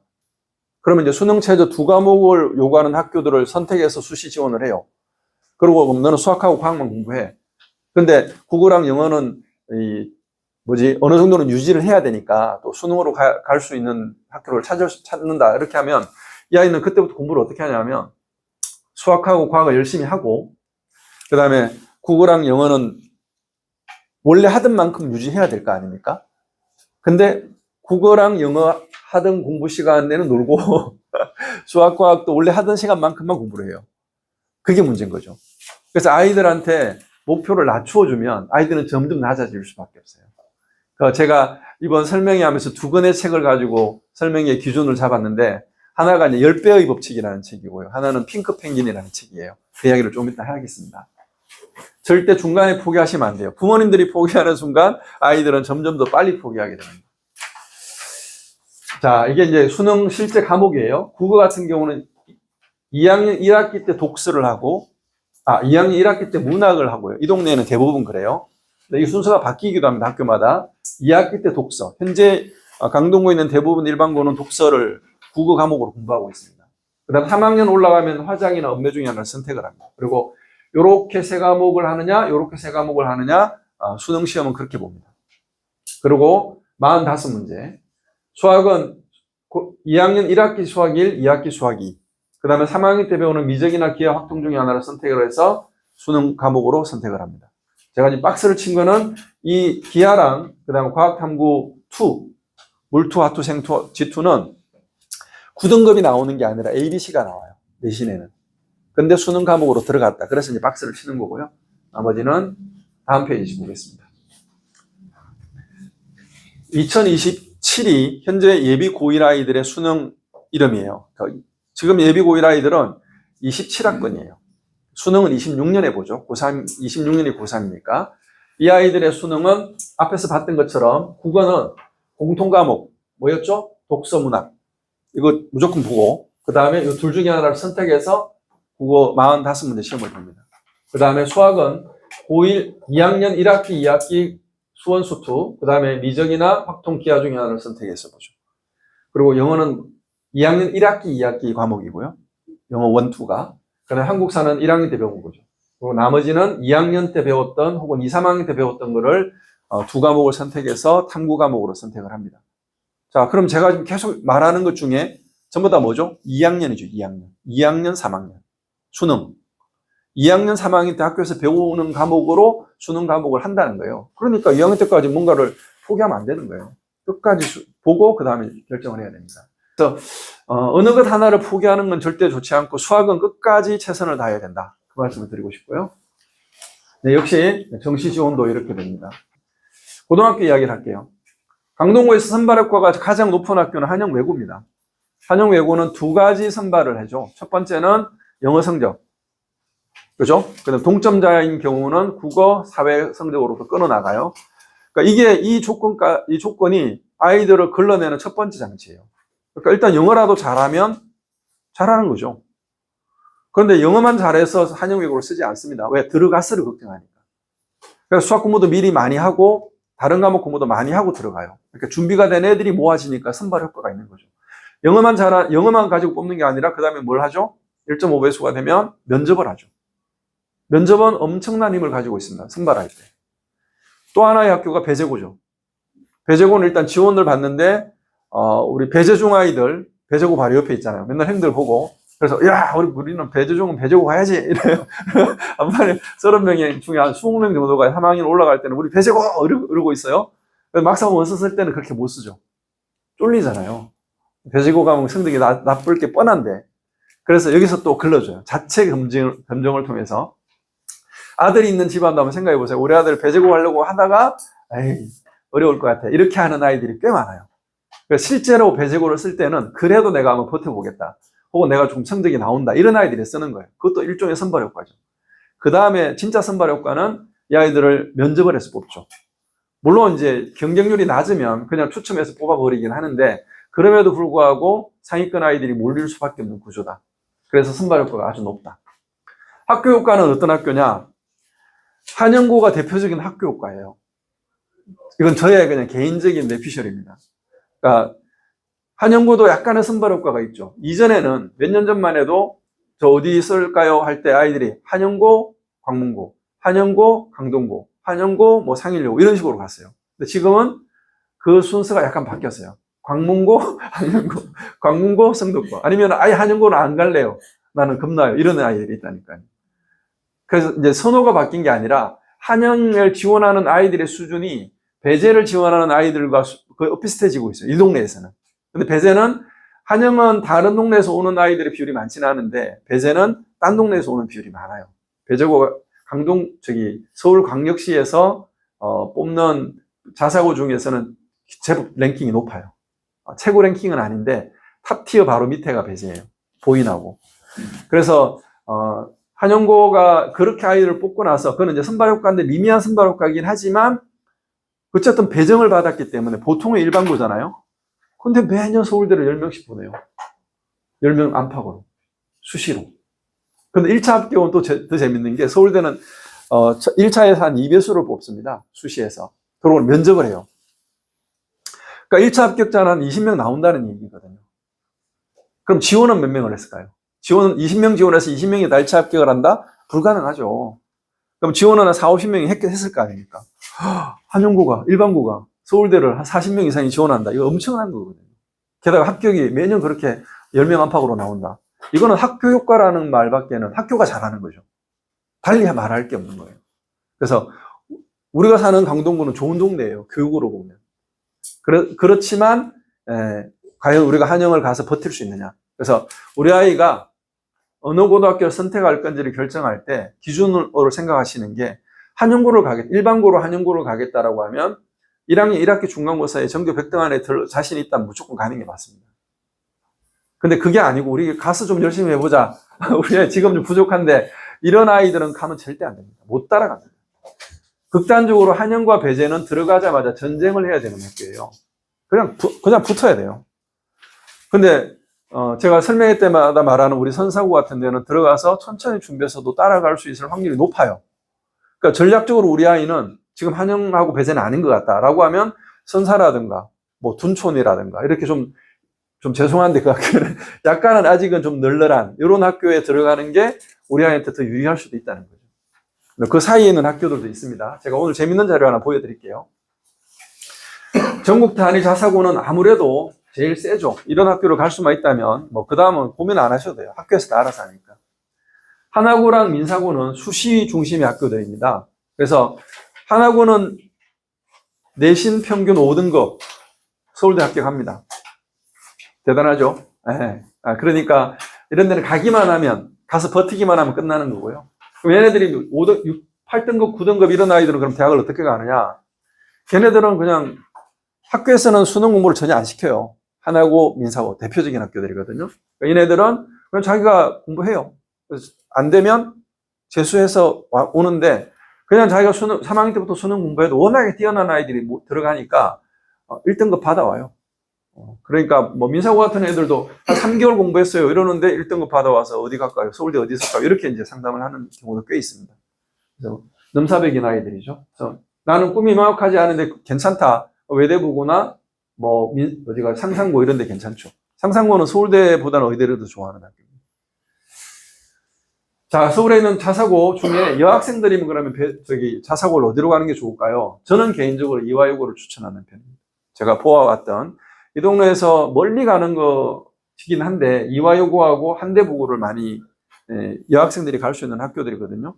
한대부고는 남녀공학인데 학교 알림이 보니까 한 80% 이상이 여학생들이에요. 그러니까 그 여학교나 다름없죠. 그러니까 그럼에도 불구하고 남학생들이 있으니까 이화여고가 조금 더 상위권인 것 같습니다. 배재랑 보인은 뭐 비슷비슷하죠. 보인이 조금 더 세 보이긴 하죠. 근데 그 이유가 뭔지를 제가 고민을 좀 해봤어요. 보인이 왜 좀 더 세지? 약간. 근데 배재가 지금 많이 따라잡고 거의 앞서가거니 뒤서가긴 하는데, 이게 동네의 문제구나. 그러니까 휘문이라는 엄청난 자사고가 있잖아요. 그 휘문고가 탑인데, 자사고 중에서는. 휘문고가 탑이잖아요. 동네죠. 대치동이냐, 송파냐, 강동이냐.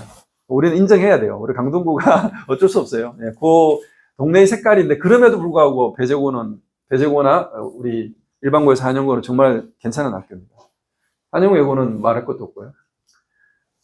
학교들이 궁금하잖아요. 우리가 지원할 학교를, 그 학교 설명회를 직접 듣고 싶다라고 할 때 가야 되는데, 갈 시간이 없잖아요. 그죠? 그럴 때는 이제 온라인으로 설명회를 하는 데가 있어요. 이게 강동구에서, 미래원에서 지금 다 14개 학교, 특성하고 2개까지 해서 올려놨습니다. 찾아보시면 되겠습니다.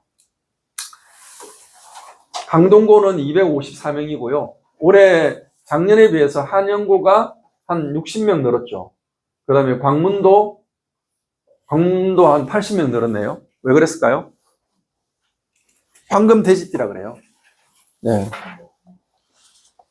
올해 고1이 유독 인구가 많습니다. 그러면 현재 예비 고1은 고2 학생들 수준에 맞춰서 보시면 돼요. 인원수를. 자, 그래서 이 학교들에 뭐 30명 단위일 때, 뭐 300명 단위일 때, 250명 단위일 때, 우리 아이가 몇 등 정도 하면 전교에서 3등급 안에 드는지를 조사를 해놨습니다. 그래서 250명 학교로 가면 한 58등, 60등 안에 들면 되고요. 400명이면 92등이 3등급이죠. 한영 같은 경우는 한영이나 광문 같은 경우는 400명대니까 100등 안에 들면 된다는 거죠. 제가 100등을 언급한 이유가 그런 거예요. 그래서 광문에 가서 100등 안에 들면 한영만큼의 효과 없습니다. 지금은. 광문이 계속 올라가고 있는 추세이긴 하지만 선호도도 지금 탑이거든요. 그럼에도 불구하고 입결은 그렇게 못 따라가고 있습니다. 많이 올라갔습니다. 앞으로도 올라갈 거고. 근데 현재 예비 고1 아이들이 한영만큼의 입결을 광문에서 만들 수 있을까 물어보면 저는 아니라고 생각해요. 좀 더 시간이 걸릴 겁니다. 그럼에도 불구하고 광문을 선호하고 광문을 가라고 추천하는 건, 만약에 원한다면 가라고 추천하는 거는 그나마 인원이 많기 때문에, 그리고 그 지역이 재개발된 이후에 몇 년이 흘렀잖아요. 그래서 성적이 상승을 많이 하고 있습니다. 그걸 제가 데이터로 한번 보여드릴게요. 성목자사 기준입니다. 뭐 한영외고 인원이 적습니다. 240명 정도밖에 안 되고요. 배제고도 그렇습니다. 이것도 이제 가는 학생들은 살펴보라고 준 거고요. 각 학교마다 학교 알림에서 다 공개가 되고 있어요. 그래서 강동고의 국어 평균이 몇 점이냐, 2학기는 몇 점이냐, 표준 편차가 몇 점이냐, 이런 게 다 공개가 되고 있고, 지금 보여드리는 내용은 다 그 지금 자료 안에 들어있으니까 시간 나실 때, 관심 있을 때 보시고, 숫자가 약하거나 관심 없는 분들은 패스하셔도 됩니다. 저도 빨리 패스하고 핵심만 말씀을 드리겠습니다. 자, 제가 말씀드리고 싶은 부분은, 만약 이 데이터를 보실 때, 강동은 75점이 평균이고 광문은 69점이니까 광동이 더 잘하냐? 절대 그거 아닙니다. 학교마다 시험이 다 달라요. 그러니까 평균 점수가 중요한 게 아니라 이 평균 점수와 표준 편차를 비교를 좀 해보시는 게 좋은데, 그럼 표준 편차는 어떤 게 좋으냐면 보시면 한영을 기준으로 보시면 한영외고 5.1. 한영외고가 잘하는 학교인데 표준 편차가 낮다. 잘하는 학교는 표준 편차가 적구나 이렇게 생각하시면 되죠. 표준 편차라고 하는 것은 평균값 주변에 얼마만큼 몰려 있느냐, 혹은 자료가 어떻게 흩어져 있는 정도를 숫자로 나타내는 거예요. 크면 클수록 분위기가 느슨한 거예요. 그래서 통상적으로 일반고 중에 나름 성적이 괜찮고 좀 안정감 있게 가는 학교들의 표준 편차는 16에서 18? 그 정도입니다. 20을 넘어가면 굉장히 성적이 들쭉날쭉하고 구르지 못한 기준이라고 보시면 됩니다. 동시에 A의 비율이 높을수록, 고등학교 성적표에도 A, B, C, D, E가 있습니다. 대학에서는 안 보죠. 왜냐하면 1, 2, 3, 4, 5, 6, 7, 8, 9가 있는데 뭐 A, B, C를 볼 이유가 없죠. 그 다음에 D는 공부를 정말 안 하는 아이들 이야기죠. 이 비율이 많은 학교, 그 다음에 이 비율이 높은 학교, 요걸 비교해보면, 우리 아이가 좀 열심히 하고 빡세게 하고 있다라고 하면 상대적으로 잘하는 아이들이 몰려있는 표준 편차가 적은 학교로 들어가는 게 유리할 수 있습니다. 근데 우리가 아직까지 준비가 좀 덜 돼 있고, 그 다음에 지금 공부 시작하는 것도 아직 명확하지가 않다라고 한다 그러면 얘는 준비가 늦거든요. 그럼 준비가 잘 돼 있는 아이들 틈에 들어가면 못 버텨요. 포기하게 되죠. 차라리 좀 느슨한 학교 가는 게 낫습니다. 자, 이제 재밌는 자료 나왔습니다. 이건 제가 한 6년 전까지 설명해야 할 때는 계속 이 자료를 매년 공개를 했는데, 왜 갑자기 이 날짜가 2017 학년도에 딱 멈췄느냐? 그 뒤로는 이 시험을 안 봤어요, 전국에서. 어떤 시험을 보냐면, 흔히 일제고사라고 들어보셨죠? 전국에 있는 학생들이 동일한 학년에 동일한 시험을 보는 시험이 있었습니다. 학력평가라고. 중3 때 보고 고2 때 봤어요. 요 시절에. 그러면 이제 어떤 일이 생기죠? 중3 성적표가 남아있고, 이 아이가 고등학교를 진학했을 때 고2 때 시험을 보니까 이 상관관계가 생기잖아요. 그래서 학교가 중학교 3학년 때 성적을 받은 아이를 받아서 성적을 높였는지 떨어뜨렸는지가 비교가 되는 거예요. 그래서 강동고는 그냥 제일 앞에 나온 학교라서 잡은 거예요. 국어는 좀 떨어졌다. 그 다음에 수학은 또 많이 떨어졌고 영어도 떨어졌다. 강동고로 가면 성적이 떨어지네? 이렇게 생각할 게 아니라 대부분의 학교가 떨어져요. 왜냐면 어렵잖아요. 고등학교 공부가. 성적이 더 떨어진다. 이거 기준이 점수로 뭐 몇 점 그게 아니고요. 보통 학력 이상과 기초 미달 이렇게 세 파트로 나눠놓으세요. ABC도 아니고. 그러니까 저는 어떤 데 관심을 가졌냐면 보통 학력 이상이라는 거는 그래도 공부하는 분위기가 되는 아이들 이런 느낌으로 이해하시면 돼요. 그러니까 학교에서 공부하는 분위기가 그나마 괜찮은 아이들. 얘네들은 공부하는 분위기가 없겠죠. 그러니까 성적이 안 나오는 거니까. 그렇죠? 그래서 그런 느낌으로 퍼센트를 따지는 겁니다. 성적이 아닙니다. 그래서 이렇게 잡아봤습니다. 그래서 이제 국어, 수학, 영어의 퍼센트, 보통 학력 이상이 되는 아이들의 퍼센트를 평균을 내보니까 순서가 쭉 잡히더라고요. 그리고 제가 이제 그때는 여기다 옆에다가 서울대 합격생 수를 같이 병행을 했어요. 그러니까 심의를 해요. 상관관계가 있어요. 그런데 지금은 이 자료가 없어졌기 때문에 공개 안 했다가, 그럼 이번에는 왜 공개를 하느냐? 이거 볼까요? 한영 외고 같은 데 보면 수학 점수는 많이 떨어졌죠. 근데 영어는 엄청 많이 올라가죠. 학교의 효과가 좀 있는 거죠. 나머지 학교는 일반고는 대부분 떨어져요. 성적이. 어쩔 수 없죠. 공부를 포기하는 아이들이 나오잖아요. 공부 포기하는 아이들이 나오니까 떨어질 수밖에 없다. 이것 때문에 한 거예요. 작년 11월에 경기도 교육청에서 해킹을 당했어요. 성적. 모의고사 11월 달에 모의고사를 봤는데 그 모의고사 개인 성적이나 지역 성적 이게 다 해킹이 됐어요.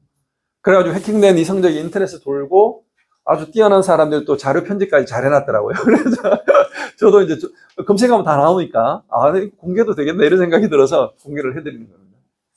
이 학교들의 지금 현재 수능, 이건 신입자 성적, 이거는 비율, 어떤 상관관계가 있는지 한번 보여드리도록 하겠습니다. 여전히 보인고가 100점 만점에 제일 잘하네요. 그 다음에 한영외고 79점. 이 순서가 뒤죽박죽인 이유는 이 배열하고 다르기 때문에 그렇습니다. 그래서 보인고가 제일 성적이 좋고 한영외고, 그 다음에 배재고. 네, 이건 찍어 가셔야 됩니다. 광문고가 6등이에요. 근데 보세요. 보인, 한영외고, 배재고 이 세 개는 특목자사잖아요. 이 세 개를 빼면 일반고 중에 제일 높은 학교가 한영고예요. 성적이. 그 다음에 5등은 상일여고. 그리고 6등이 광문고예요. 3등이죠. 일반고 3등. 광문고가 전체 분위기로 보면 7등이었는데 3등으로 올라간 거죠. 물론 이때는 비율이었고 이때는 성적인데.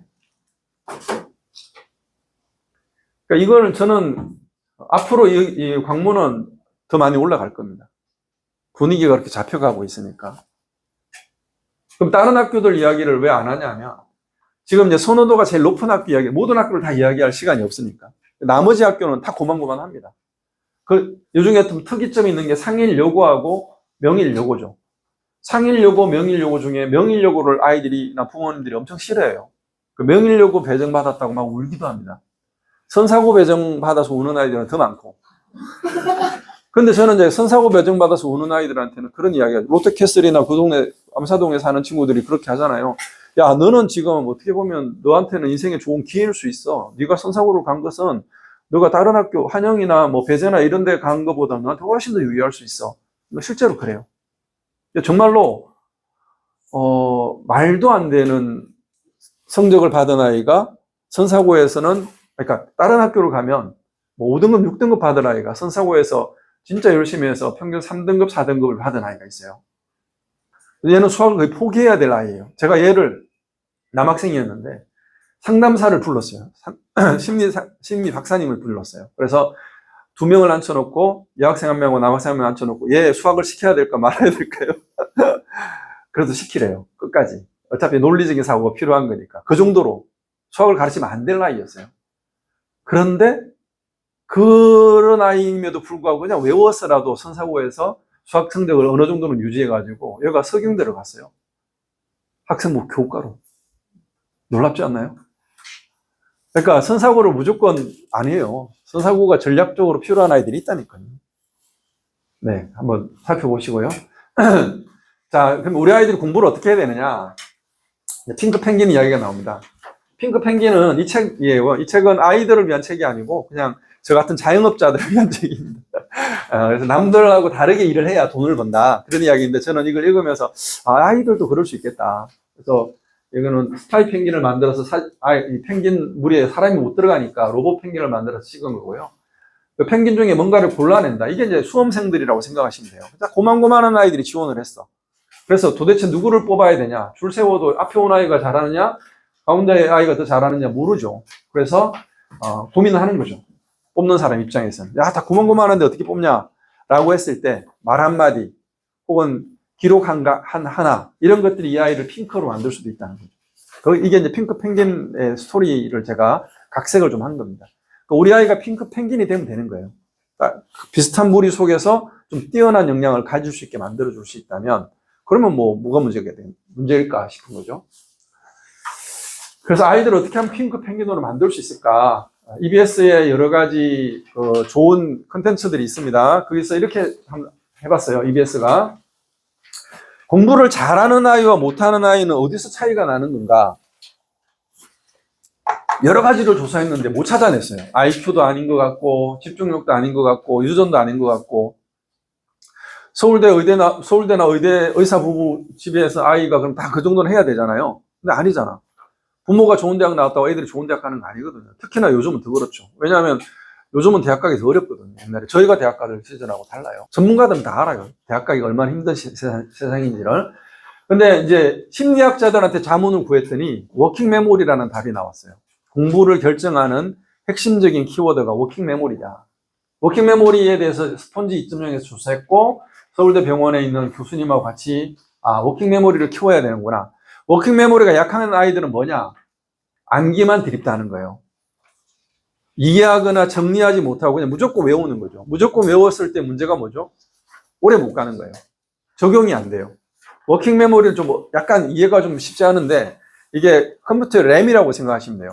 단기 기억과 비슷한데 그거와는 차원이 다른. 정보가 들어왔을 때 이 정보를 자기 머릿속에서 분류를 할 수 있어야 돼요. 그리고 그 분류된 내용을 어떻게 적용할 건지, 장기 기억으로 넘길 건지 말 건지 이런 걸 결정을 한 번에 해야 되는데 이 일을 워킹 메모리가 약한 아이들은 못하는 거죠. 근데 워킹 메모리를 키우려고 그러면 허준희 교수님 이야기를 좀 들어봐야 됩니다. 이분이 자기가 난제를 해결하려고 문제를 풀어보는데 안 풀리는 거예요. 맨날 며칠을 지나도 못 풀고 종이에 써도 안 되고 칠판에 써봐도 안 되고 산책 갔다 와도 안 되고 몇 달이 걸릴 수도 있어요. 근데 어느 날 갑자기 나 이 문제 풀 수 있네? 문제가 풀리는 거죠. 그래서 왜일까 고민을 해봤는데 내가 계속 생각하는 나의 무의식 속에서 정보들이 교류가 되면서 랜덤 커넥션이 만들어졌구나 라고 이야기를 했습니다. 인터뷰 내용에서 이 랜덤 커넥션이 바로 저는 이것을 메타인지라고 해석을 하게 됩니다. 메타인지라고 하는 것은 머릿속에 아이들이 이게 예를 들어서 이게 전교 1등 아이의 머리라고 생각해 봅시다. 두뇌 속에 정보가 이렇게 굉장히 조밀하게 조직되어 있어요. 그래서 이 아이가 나는 수원까지 공부했고 이제 수투 미분을 처음 배우는데 미분이라는 개념이 딱 들어오는 순간에 얘는 자기가 가지고 있는 수학적인 정보의 연결고리가 잘 돼 있죠. 함수, 그래프, 뭐 접선 이런 거 다 안단 말이에요. 그러니까 미분의 개념이 딱 들어오니까 금방 알아듣죠. 근데 함수, 그래프 이론이 전혀 정리가 안 돼 있는 공부가 안 되는 수포자 아이들한테 미분을 던져주면 이게 매칭이 안 돼요. 그런 거죠. 메타인지가 그런 겁니다. 내가 아는 건지 모르는 건지를 파악하는 그게 메타인지인데 그 메타인지가 좋은 아이가 돼야 공부를 잘한다는 거죠. 그 부분에 대한 훈련이 평소에도 좀 필요하지 않는가. 0.1% 아이들과 일반 아이들의 차이점을 조사를 했어요. 영어 단어 25개를 주고 자, 1시간 뒤에 시험 볼 테니까 외워봐 했어요. 딱 외웠어요. 시험을 봤습니다. 채점하기 전에 자, 너는 몇 문제 맞춘 것 같아? 라고 물었어요. 그랬더니 0.1% 아이들은 예측한 점수랑 실제 점수가 똑같아요. 근데 일반 아이들은 예측한 점수와 실제 점수가 다른 거예요. 저 15개 맞춘 것 같은데요? 5개 맞고. 저는 한 10개밖에 못 맞춘 것 같은데요? 20개 맞아요. 자기가 아는지 모르는지 잘 모르는 거예요, 얘네들이. 그러니까 우리가 메타인지를 정확하게 키워나가는 거는 공부를 잘하는 것과 직접적인 관계가 있는 겁니다. 김경일 교수 잘 아시죠? 네. 설명할 수 있는 지식이 진짜 지식이다. 아인슈타인도 이야기를 했습니다. 네가 설명할 수 없다면 너 아는 거 아니야. 저희는 그래서 이런 부분에 대한 고민을 해봤어요. 서울대생은 자기주도 학습을 잘하는데 그 이유가 뭘까? 물론 자기 욕심이 있어서 그렇죠. 근데 얘는 공부가 재밌는 거야. 아니까. 또 자기가 모르는 게 뭔지 찾아냈고 그걸 해결하면 되니까. 거기서 오는 또 쾌감이나 희열감이 있잖아요. 우리 아이들이 그렇게 될 수 있다면 좋겠다는 거죠. 그러니까 파인마인이라고 아인슈타인과 거의 동급의 천재 물리학자가 있습니다. 두 분 다 물리학상을 노벨상을 받은 분이에요. 그러니까 이분한테 물었어요. 당신은 어떻게 이렇게 잘하냐? 이 물음의 핵심이 이거예요. 당신은 물리학자인데, 생명도 잘하고, 또 뭐 기계나 이런 것도 다 잘하고, 왜 이렇게 잘하냐? 모든 걸 왜 이렇게 잘하냐? 그랬더니 이분이 한 이야기는, 자, 쉽다. 공부하고 싶은 게 있으면 교재를 정하고, 그 교재를 종이에 쓰면서 자기 걸로 만들어라. 그런 다음에 발표를 해봐라. 설명을 해봐라. 설명하다 보면 막힐 수가 있잖아요. 막히게 되면 다시 정리해서 하면 끝난다. 이게 파인만이 제시한 파인만 학습법입니다. 저희도 동의합니다. 그래서 성적을 만드는 건 크게 3가지가 있어요. 첫 번째는 공부 시간이 필요하죠. 두 번째는 방법도 필요합니다. 근데 한 가지를 놓치고 있어요. 공부 역량이라는 것을 우리는 생각을 해야 돼요. 그래서 같은 학원에 같은 학교에 같은 시간을 다니는 두 친구가 성적이 달라요. 이유가 뭘까? 역량이 다르기 때문에 그렇습니다. 어떤 아이는 10시간 공부해야 알아듣는 거를 어떤 아이는 1시간만 공부해도 알아듣죠. 공부 시간, 공부 방법 늘릴 수 있어요. 근데 물리적으로 제한됩니다. 아무리 늘려야 24시간 못 채우죠. 아무리 방법을 많이 해도 과외 하나 한 과목에 가외 하나 학원 하나 하면 끝이죠. 더 이상 뭐 어떻게 늘리겠습니까? 방법도. 하지만 역량은 키울 수 있으면 아이의 역량은 무한으로 키워질 수가 있습니다. 늦었지만 예비 고1부터, 뭐 저는 초등학교 5학년 때부터 4학년, 5학년 때부터 역량을 키우는 게 우선이라고 생각을 하고, 제가 가끔 동생들이 오면, 저희는 이제 고등부 베이스이긴 하지만 초등학교, 중학생 한두 명씩 있거든요. 그런 아이들을 받을 때는 교과 공부 먼저 안 시켜요. 역량을 먼저 키우자. 그래서 그 역량을 키우면 그 다음 공부하는 건 쉽게 됩니다. 제가 가영이 이야기라고 제 학원 블로그에 4편까지 매듭 지은 아이 이야기가 있습니다. 예비고를 생각하면서 글을 썼는데, 그 글의 핵심이 바로 이 역량을 키우는 것이 얼마나 중요한지를 설명하고 싶은 거예요. 원래 스타디 학원에서는 그 파이만 학습법을 에이스 학습법으로 만들었고요. 메타인지가 어떻게 키워지는지를 설명을 하고 싶은 거죠. 그리고 저희들도 아이를 명확하게 파악을 해야 됩니다. 이 아이의 이 정도 역량이면 어느 정도 등급이 나와서 어느 정도 대학을 갈 수 있는지를, 아이에 대한 메타인지를 저희는 가지고 있습니다. 제가 가지고 있는 방법은, 첫 번째가 가장 중요한 TQ 테스트. 이건 30분짜리 시험이고요. 엄마랑 아빠랑 아이랑 같이 보는 게 제일 좋아요. 뭐 아빠는 시간 안 됐을 테니까 엄마랑 아이가 30분 동안 같은 문제를 시험을 봐요. 온라인으로 시험을 보면 이렇게 정확도, 속도, 그 다음에 어휘 능력, 워킹 메모리, 그 다음에 추론 능력까지가 체크가 됩니다. 이걸 가지고 아이가 어느 정도 대학을 갈 수 있는지 저희가 가늠해 드릴 수 있고, 고등학교에서 성적이 어느 정도 예상이 되는지를 말씀드릴 수 있습니다. 그리고 이제 학원을 다니게 되면 150분짜리 수능 수학 시험을 보게 될 수도 있고요. 그 다음에 영어는 넬트라는 시험을 통해서 아이의 전체적인 4가지 영역에 대한 체크를 합니다. 그럼 이 정도면 아이의 두뇌를 저희가 다 명확하게 MRI 찍듯이 찍은 거죠. TQ 테스트가 뭐냐면 이런 겁니다. 정확도, 속도에 대한 이야기를 하면, 수능은 1교시에 국어입니다. 45문제고 전체 글자 수가 27,000자 안팎이에요. 그러면 정확하게 다 읽는다 그러면 1분에 900자 이상을 읽어야 정상이고, 한 번 읽고 끝내야지 여러 번 왔다 갔다 하면 시간이 모자라기 시작합니다. 제가 추측하건데, 지금 저의 임상에 의한 그 느낌인데요. 한 90% 이상의 아이들이 다 못 읽어요, 글을. 끝까지.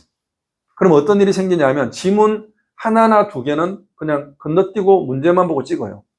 지문 하나가 1500이나 2000자 정도 더 넘어가는 경우도 있는데, 그런 지문들을 읽고 나서 그 밑에 문제가 한 3문제 정도, 많으면 4문제도 나오거든요. 한 문제가 2점, 3점으로 배정되니까 한 지문을 놓치고 찍으면 8점 정도, 7점 정도가 날아가는 거죠. 물론 찍어서 맞을 수도 있겠지만. 그런 걸 고려해 본다고 하면 이 정확도랑 속도를 높이는 것이 굉장히 중요하다. 예를 들어서 우리 아이가 국어 학원을 다닌다. 그러면 이제 그 국어학원에서, 야, 니네는 어차피 다 못 읽어. 이렇게 말하는 분이 꽤 많아요. 저도 그렇게 생각을 해요. 어차피 다 못 읽어요. 역량이 안 되니까. 근데 예비고1인데 그런 수업을 들을 필요가 없잖아요. 어차피 못 읽으니까, 다 못 읽으니까 문제는 이렇게 푸는 거야. 아, 지문이 이렇게 있잖아. 그러면 이제 여기에 문제 읽고 이 지문에 따라가. 요거 찾고 뭐 동그라미 치고 이런 식으로 할 때 그걸 가르치는 선생님은 이미 다 분석이 끝났기 때문에 가능한 거죠. 근데 아이들은 수능 당일날 50만 명이 처음 보는 지문이 나오는 거예요. 그 적응이 잘 안 된다는 거죠. 그래서 이 역량을 키우는 게 우선이다. 자, 이 친구는 정확도 80에 속도 1000자입니다. 고등학교 1학년 때 봤던 TQ 테스트예요. 이 친구의 공부 그릇이 아주 크진 않아요. 그렇지만 이 정도 역량이 되는 아이는 서울대를 갑니다. 한영고 전교 1등으로 서울대를 간 친구예요. 그 다음에 이 친구는 광문고 여학생이고 역량이 좋아요. 근데 습관이 엄청 안 좋아요. 굉장히 게으른 여학생입니다. 이 친구도 서울대를 갔습니다. 서울대 경영학과를 갔습니다. 앞친구는, 남학생은 한영고 전교 1등은 수시로 갔고, 두 번째 여자친구는 광문고 학생인데 수능으로 갔어요. 근데 이 친구는 게을렀기 때문에 한 번에 못 갔고 재수를 했습니다. 재수를 해도 성적이 오르는 애가 있고 못 오르는 애가 있어요. 역량이 있으면 오릅니다. 그거 아시나요? 재수생 중에 성적이 떨어지는 애들이 많은 거? 실제로 많습니다. 성적을 잘 못 올려요, 재수인데. 4등급, 5등급 하는 아이들이 1등급, 2등급 하는 애들이 있죠. 그런 아이들이 이제 스포트라이트를 받아서 그렇지. 사실은 4, 5등급 하는 아이들이 재수하면 여전히 그거나 한 등급 정도 올라가거나 이렇게 합니다. 자, 이사 와서 저희 학원에서 이제 예비 중1을 시작했던 아이였고, 역량 이 정도면 5등급, 6등급 정도 역량이에요. 고등학교 가면. 그래서 역량을 2년 동안 키웠어요. 그래서 2학년, 중학교 2학년 때부터 학교 시험을 보기 시작하니까 평균 한 95점 안팎은 나왔었습니다. 네, 이렇게 성적이 올라갈 수 있는 배경이죠. 이 친구가 가영이에요. 제가 이름을 가명을 가영이라고 지었고, 이 정도면 한 4등급, 5등급 수준이에요. 제가 볼 때는. 역량을 먼저 키웠죠. 처음에 왔을 때는 영어, 수학 1시간씩 했어요. 일주일에 3일 2시간. 영어 1시간, 수학 1시간. 근데 제가 어머니한테 말씀을 드렸죠. 여름방학부터, 6학년 3월 달에 왔거든요. 여름방학부터 독해력 훈련을 시작해야 되겠다. 그래서 어머니가 오케이 해서 1시간씩 늘렸어요. 그래서 3시간 3일을 오기 시작했고, 2년을 훈련을 하고 역량을 이렇게 키웠습니다. 그리고 중학교 2학년 첫 시험 볼 때 이 친구가 선생님 저 망할 것 같아요. 막 그러는 거예요. 그래서 왜? 못 볼 것 같아요. 아니야, 너 잘 볼 거야. 네가 공부한 거 내가 다 알잖아. 잘 봤어요. 그래서 2년 동안에 4번의 중간, 내 학기의 시험이 거의 98점 안팎으로 평균 점수 잡고, 이번에 1학기 딱 끊어보니까 1.33등급. 그리고 제가 이 아이 이야기를 왜 글로 쓰기 시작했냐면 9월 달에 모의고사가 올 1등급이 나온 거예요. 그래서 아예 이야기를 좀 써도 되겠다 해서 이 아이 이야기를 썼습니다. 저는 이 친구를 최소한 스카이 이상으로 간다고 보고 있어요. 왜냐면 학교가 보내줄 거니까. 그래서 5월 달이 되면 3월 달에 전국 모의고사를 보고 그 다음에 4월 말에 중간고사를 보잖아요. 성적표가 2개 나오잖아요. 그걸 가지고 저희 학원 1학년 엄마 아빠들 다 모셔가지고 아이랑 1대1로 이렇게 가족별로 상담을 하는데 컨설팅을 해줘요. 그래서 3월 성적의 수능이라고 하면 어느 정도 대학을 갈 수 있는지, 그 다음에 중간고사가 내신 평균 등급이라면 어느 정도 대학을 갈 수 있는지를 알려드려요. 그러면서 아이들한테 이렇게 이야기하죠. 이 친구 같은 경우는 야, 너는 지금부터 학교에서 하는 모든 일이 최우선이야. 대학은 학교가 보내줄 거야. 학원은 성적 관리만 하면 돼. 학원 빠져도 돼. 보충해 줄 거야. 이렇게 이야기를 하고요. 어떤 친구는 야, 너는 학교 행사 하지 마, 앞으로. 성적 올리는 게 우선이야. 너 아무리 내 학생 뭐 좋아도 너 대학 못 가. 이렇게 이제 컨설팅이 달라지죠. 자, 이 친구도 역량이 키워지면서 최상위권이 된 친구고요. 잘하고 있습니다. 자, 이 친구는 현재 고2고 전교 1등을 하는 친구고요. 차이가 있으면 이 친구는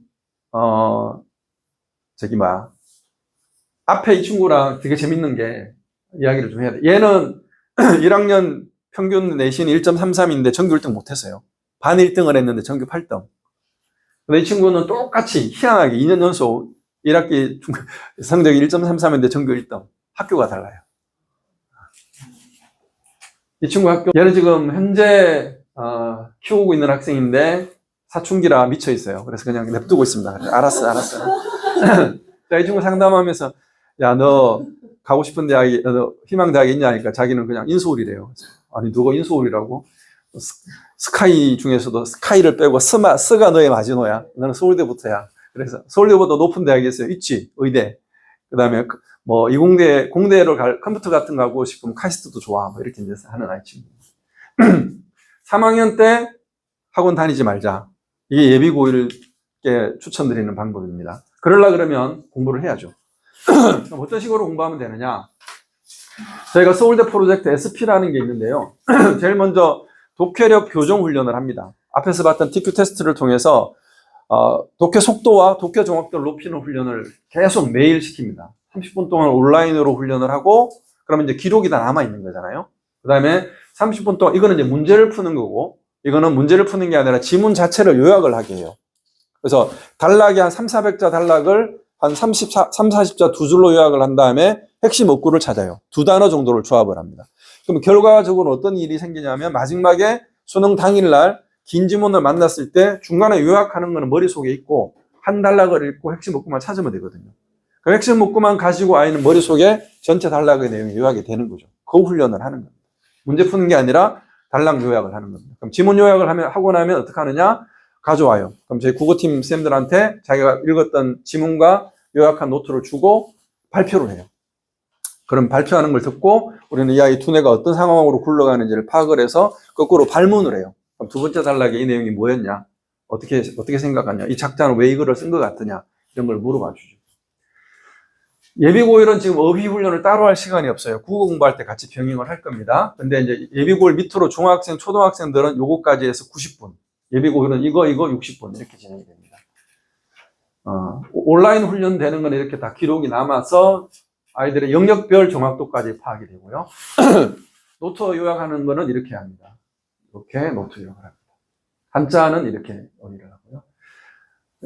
프리민트에는 이렇게 1시간짜리 플래너가 기록이 됩니다. 1시간 단위로 아이들의 학교 생활까지 플랜을 짜서 기록하고, 오른쪽 페이지에는 각 과목별로 핵심적인 요점 정리를 한 3개 정도 쓰게 합니다. 그리고 이거를 물어봐줘요. 계속 저희는 발문하고 발표하는 게 핵심이에요. 실제로 잘 씁니다. 가영이는 이렇게 씁니다. 그래서 이제 가영이는 매달 상을 받았죠. 한 달에 3만 원씩. 플래너 우수상. 학교를 다니게 되면 내년 3월부터 학교 수업 듣는 걸 다 기록해 오라고 해요. 그래서 학원에 오면 이 요약지에다가 요약을 하게 만듭니다. 이걸 제가 이제 서울대 프로젝트라고 불러요. 그리고 이것에 대해서 네가 모르는 거 있으면 질문하고, 혹은 다 알면 여기에 문제를 만들어 봐라 해서 이제 만들게 하죠. D페이지에는 요약했던 내용을 마인드 맵을 그리게 하고요. 그리고 실제로 아이들이 생각보다 잘합니다. 수학도 이렇게 잘 쓰고, 사회 이렇게 하고요. 시험 기간이 되면 공부는 자기가 해야죠. 학원에서 성적을 책임져 줄 수 없어요. 우리는 관리하고 지도하고 방향을 제시하는 거지, 시험 점수는 자기가 짜내야 되거든요.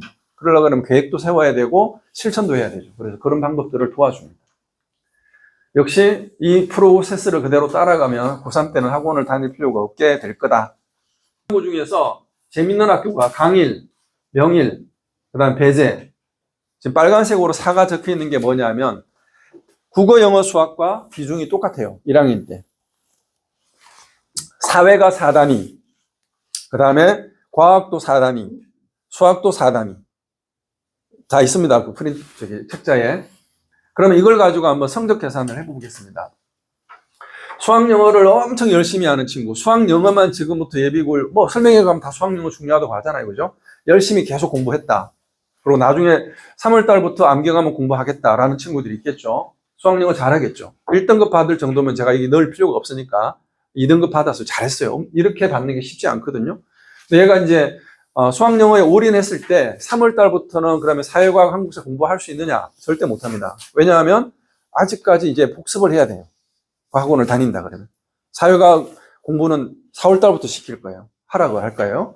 그러니까 잘 볼 리가 없죠. 그래서 이렇게 받으면 계산하는 방법이래. 대학에서는 어떤 걸 보냐 하면 이걸 봐요. 학생부 교과에서는. 학생부 종합은 이걸 봐요. 수학이 2등급이나 이런 걸 보는데 학생부 교과는 숫자만 보는 거예요.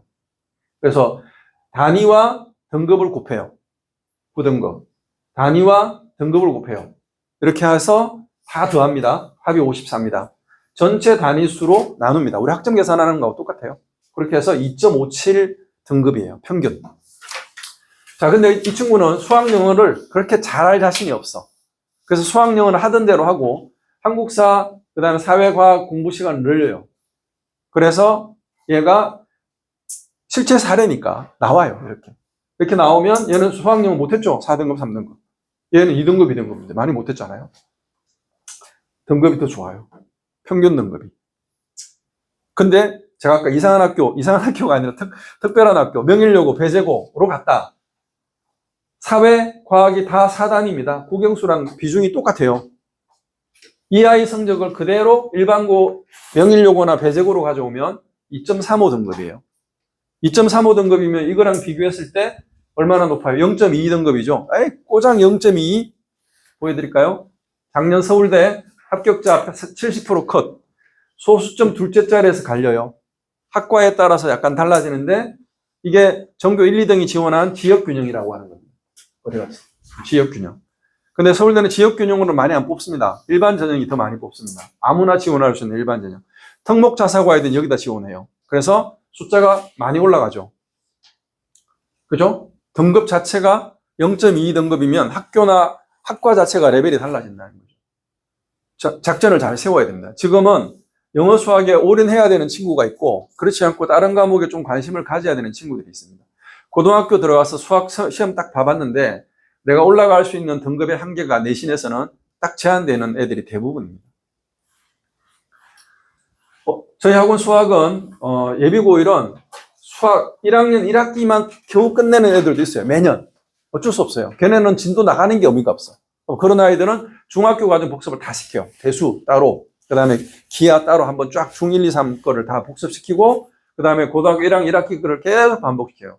그런 아이들도 있고, 아예 수원 수투까지 끝내서 들어오거나 수원 정도까지 끝낸 아이들은 미적분까지 끝내고 들어가는 아이들도 있고, 편차가 굉장히 레인지가 넓습니다. 이걸 어떻게 가르치느냐?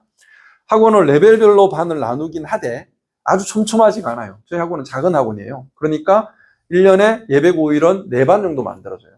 최상반 아이들 중에서도 미적분 나가는 애가 있고 수원에서 끝나는 애들도 있어요. 왜냐하면 중학교 성적을 거의 올백에 받았던 아이들 중에 고등학교 선행 하나도 안 하는 애들이 생각보다 많습니다. 그런 아이들은 수학상, 수학하, 수학 1까지 끝내도 됩니다. 어차피 1학년 때는 수학 1 시험 안 봐요. 수학상, 수학하밖에 안 봐요. 그것도 수학상이라고 표현되는 그 놈만 1학기 때 봐요. 그 수학상 중에서도 2단원, 1단원, 2단원. 그러니까 선행이 아주 필요한 아이도 있지만 필요 없는 아이들도 있다는 거예요. 개별 맞춤으로 짜기 때문에 이런 프로그램이 다 가능합니다.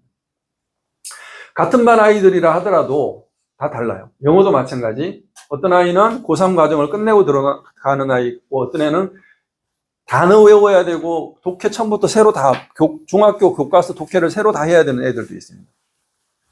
다 일대로 맞춰서 짭니다. 수학 교재는 개념서, 유형서, 그 다음에 시험 대비 들어가면 일품이나 자이스토리, 블랙라벨까지 푸는 아이들도 있고, 센에서 끝나는 아이도 있습니다. 센은 C단계 빼고 B단계까지만 보자마자 풀 수 있다면 최소 3등급은 받아요. 무조건. 이 동네 어느 고등학교든 가든. 별로 안 어려워요. 그 정도로 생각하는데. 근데 아이들이 우리는 세 번 풀었고 뭐 블랙라벨도 풀었는데 왜 4등급, 5등급이죠? 제대로 안 해서 그래요. 제대로 하기만 하면 돼요. 그러니까 이 많은 책을 다 푸는 게 중요한 게 아니라 한 권을, 센을 10번 풀어서 퍼펙트하게 하는 게 훨씬 더 1, 2등급에 가까워질 수 있다고 저는 생각합니다. 영어는 이제 제가 독해를 제일 중요하게 생각합니다. 물론 어법도 하긴 하는데, 이 5스탠 리딩은 정말로 제가 자랑스럽게 생각하는 프로그램입니다. 그래서 중학교에 있는 모든 교과서, 고등학교 1학년 교과서까지가 다 끝나고 독해가 끝나면 바로 수능으로 들어갑니다. 그리고 어법 공부 매일 재밌게 본인이 스스로 하게끔 도와주고 있습니다.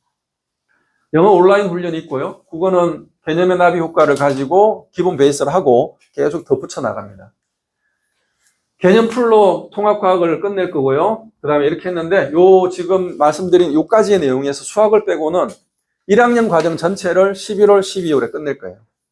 그러면 이제 어떤 친구들은 하던 친구도 있고 어떤 친구는 너무 적은 거 아니야? 이럴 수도 있겠죠. 네, 상관없습니다. 수학은 왜 제가 뺐냐 하면 수학 기준으로 보면 아이들마다 선행 기준이 다 달라요. 그래서 어떤 친구는 수학 1을 하다가 온 친구는 수학 1부터 나갈 거예요. 대신에 수학 1만 나가는 게 아니라 수학 상하를 복습을 같이 반복을 할 거고요. 왜 11월, 12월에 끝내고 싶었냐면 1월 달 가면 제가 윈터를 할 건데 그때 선택하게 할 거예요. 하루 종일 네 스스로 공부하는 시간을 가질 거냐 아니면 저녁에 계속 수업을 들을 거냐를 결정을 할 거예요. 11월, 12월은 수업을 할 거예요. 그래서 선행을 나가니까. 그 다음에 1월, 2월은 가능하면 제가 원하는 거는 혼자 공부해라. 그 다음에 개인 과외로 다 풀어줄게. 네가 안 되는 거. 이게 제가 원하는 거예요. 그리고 나는 미적분까지 나가고 싶어요. No problem. 그거 내가 책임질게. 할 수 있다면. 저는 선행을 좀 많이 하고 싶어요. 너 안 돼. 너는 지금 이거부터 고쳐야 되고 개념 정리부터 해야 돼. 최근에 온 친구, 수학 제가 가르치는 친구 중에 자기 다른 학원 다닐 때보다 너무 방법이 다르대. 그럼 다른 학원은 어떻게 했느냐? 그냥 선생님이 유형 풀어주고 자기는 그냥 그게 맞춰서 풀었대. 그러니까 성적이 안 나오죠. 제가 개념부터 다 잡아주거든요. 근데 제가 설명을 해주기보다는 먼저 네가 설명해봐. 나는 들어주는 거예요. 듣다 보면 얘가 막히는 건 제가 설명해주죠. 그러니까 얘가 재밌는 거죠, 공부하는 게. 그리고 속도가 점점 빨라져요. 문제 푸는 속도가. 자, 그래서 제가 이제 마지막입니다. 시간이 거의 다 됐고 저도 마무리를 하겠습니다. 다시 처음으로 돌아갔어요. 우리는 처음에 시작할 때 아이들의 목표를 낮추지 말자는 이야기를 했습니다. 10배의 법칙은 이 사람이 마약 중독자에서 최고의 거부가 된 그랜트 카돈이라는 사람인데 이 책에서 제가 감명 깊게 받았던 이야기가 이거예요. 우리는 목표를 정하고 그 목표를 위해서 달려갑니다. 3개월짜리, 6개월짜리, 1년짜리 혹은 일주일짜리. 근데 목표를 정하고 달려갈 때 팀이 됐건 개인이 됐건 가다가 보면 어때요? 좀 느슨해지죠. 목표가 너무 높아 보이잖아요. 가까워질수록. 그럼 어떻게 하냐면 대부분의 사람이 목표를 낮추는 거예요. 실제로 저도 그래 왔으니까. 근데 이 사람은 그렇게 하면 절대 안 된다. 목표를 10배 높게 세우고 10배 이상으로 노력을 해라. 이 단순한 이야기가 저한테 가슴이 확 와닿았습니다. 그래서 우리 예비고일 학생들, 어머님들, 아버님들 모두 이상을 생각하시잖아요. 우리 딸이, 우리 아들이 서울대 혹은 의대 혹은 인서울에 있는 주요 대학을 갔으면 좋겠다라고 하는 그 이상을 현실에 빗대면 우리 애는 지금 공부도 안 하고 자기 주도도 안 되고 학원도 안 다니려고 그러고 이런 현실에 빗대면 우울하죠. 근데 그걸 이상과 현실을 맞출 수 있는 방법이 있습니다. 물론 아이들이 동의를 해야 되겠지만 아이들에는 환경이 필요해요. 근데 그 환경이 어떤 거냐? 아직 어린 아이들한테 환경은 딱 한 가지밖에 없어요. 시간표예요. 아이들의 환경은 시간표입니다. 시간표를 잘 짜주고 그 시간표대로 그냥 생각 없이 따라가는 것도 이번 예비고일 기간에는 중요합니다. 자기 생각이 너무 많은 거는 아이들 자기가 뭘 한다고 자기 생각을 많이 하겠어요. 물론 너 행복하게 살면 좋겠어. 네가 하고 싶은 거 하면 돼. 이게 요즘 엄마 아빠들의 대부분 입장인데 그럼 여기 앉아 있을 이유가 없잖아요. 그죠? 대학을 굳이 잘 갈 이유가 없죠. 그게 아니고 오늘의 이야기는 좋은 대학, 상위권 대학, 의대, 약대 이런 데 가자는 거거든요. 그런 면에서의 환경 시간표를 말씀을 드리는 겁니다. 10배의 법칙의 책을 저는 도전하고 싶고요. 수학학원, 단과 뭐 일주일에 이 정도 다닐 수 있겠죠? 영어학원도 그렇게 다닐 수 있습니다. 그러고 나면 시간이 이제 촉박해져요. 국어학원 다닐 시간 겨우 짜낸다 하더라도 과학 시간도 많지 못하죠. 사회시간까지, 사회학원까지, 한국사까지 다닐 여력이 안 될 거예요. 단과학원을 다니면. 이렇게 시간표, 만약에 우리 아이가 수학, 영어 다니다가 국어 하나 넣었는데, 만약에 수학이 마음에 안 들어서 바꾸려고 그러면 영어 때문에 시간이 안 돼요. 그럼 또 시간표가 어그러집니다. 힘들죠. 쉽지 않습니다. 지금 예비고일 시작하고 4개월 동안에 뭔가를 바꾸는 순간 아이들의 힘이 점점 빠지기 시작합니다. 이런 것들을 한 번에 해결하는 학원이 있다는 거죠. 월드스타디 학원이 그런 학원입니다. 게다가 아이들의 입시 로드맵까지 입시 전문가인 제가 책임져서 방향을 지도해 줄 수 있다는 것은 큰 강점일 겁니다. 시간표는 이렇습니다. 프리윈터 스쿨 기간에 매일 학교 끝나는 대로 오라고 합니다. 그리고 독해력 훈련 매일 하고요. 그리고 영어 수학 4일 동안 진행을 하고 그리고 토요일 날 아침에 와서 주간 테스트를 합니다. 그리고 한국사, 국어, 과학까지 2시간씩 하는데 이거 가지고 안 될 것 같지만 저희가 22년의 노하우를 가지고 있잖아요. 충분히 해낼 수 있습니다. 2달 동안에 1학년 과정을 끝낼 거예요. 물론 깊이는 덜 할 수 있죠. 그럼 언제 깊이를 쌓아가면 되죠? 1월, 2월이 있잖아요. 1월달, 2월달 윈터스쿨이 그 많은 시간을 이 아이들이 뭘 하겠습니까? 이때 배웠던 내용을 본인 스스로 정리하는 시간을 갖고 모르면 수업으로 들었던 내용을 그 선생님이, 그 원장님들이 자기한테 1대1로 옆에 앉아서 끝내주는 거죠. 윈터스쿨 기간 1월, 2월달 시간표는 말씀드렸고요. 그 다음에 3월달이 되면 그럼 어떻게 하느냐. 3월달부터는 무조건 모든 선행을 다 멈춥니다. 사실은 2월달부터 멈출 거예요. 애들에 따라서. 그러고 나서 이 아이들은 내신에 올인합니다. 내신에 올인해서 모든 열정을 4월 말에 맞출 거예요. 그래서 4월 말에 첫 번째 받는 성적이 너의 대학 결정하는 거야. 라는 것이 저희가 던지는 동기부여인 거죠. 제가 마지막 사진 하나 보여드리고 마칠게요. 그리고 가시기 전에 그래도 이제 제가 2시간 떠들었으니까 기록 좀 내주시면 좋겠습니다. 윈터스쿨 1월, 2월은 이렇게 여러 학년이 섞였을 할 거고요. 실제로 멘토들 말고 이렇게 팀 수업으로 여러 멘토들이 같이 있는데 이게 이제 처음에는 엄마들이 상담 받을 때 이거 너무 산만하지 않을까? 절대 안 그렇습니다. 말씀드린 것처럼 한 반만 따로 했을 때의 단점이 더 커요. 이렇게 했을 때 분위기 좋고 애들도 잘 안 졸고 이렇게 수업이 진행돼요. 멘토 특강. 각 멘토들이 자기가 공부했던 방법, 또 아이들한테 도전하는 것들을 통해서 제가 이렇게 입시 설명회 하는 것보다 효과가 100배 이상 좋은 것 같습니다. 1대1로 개인 가회하는 시간들, 그리고 아침에 메타인지 발문 수업하는 것까지. 네, 이게 30분 플래너의 내용이고요. 하루에 9시간 20분 공부했다. 총 공부 시간. 과목별로 총 공부 시간이 나오죠. 이게 본인이 기록한 게 아니기 때문에 가능한 거죠. 멘토가 직접 보고 기록을 해주는 거니까. 오펠 신청서는 과목별로 최소 하나 이상을 무조건 질문하라 그래요. 그래서 과목 원장님들하고 하루에 한 번 이상은 만나서 아이가 어떻게 진행이 되고 있는지를 체크하는 이런 프로그램까지입니다. 그러니까 시간표를 제대로 짜신다고 하면 그 다음부터는 엄마 아빠는 집에서 하실 일이 별로 없죠. 왜냐하면 엄마 아빠가 하실 일은 아이 밥 챙기고 또 잘하고 있다고 칭찬하는 것만 하시면 된다고 저는 생각을 해요. 요거 좀 기록해 주시면 감사하겠습니다.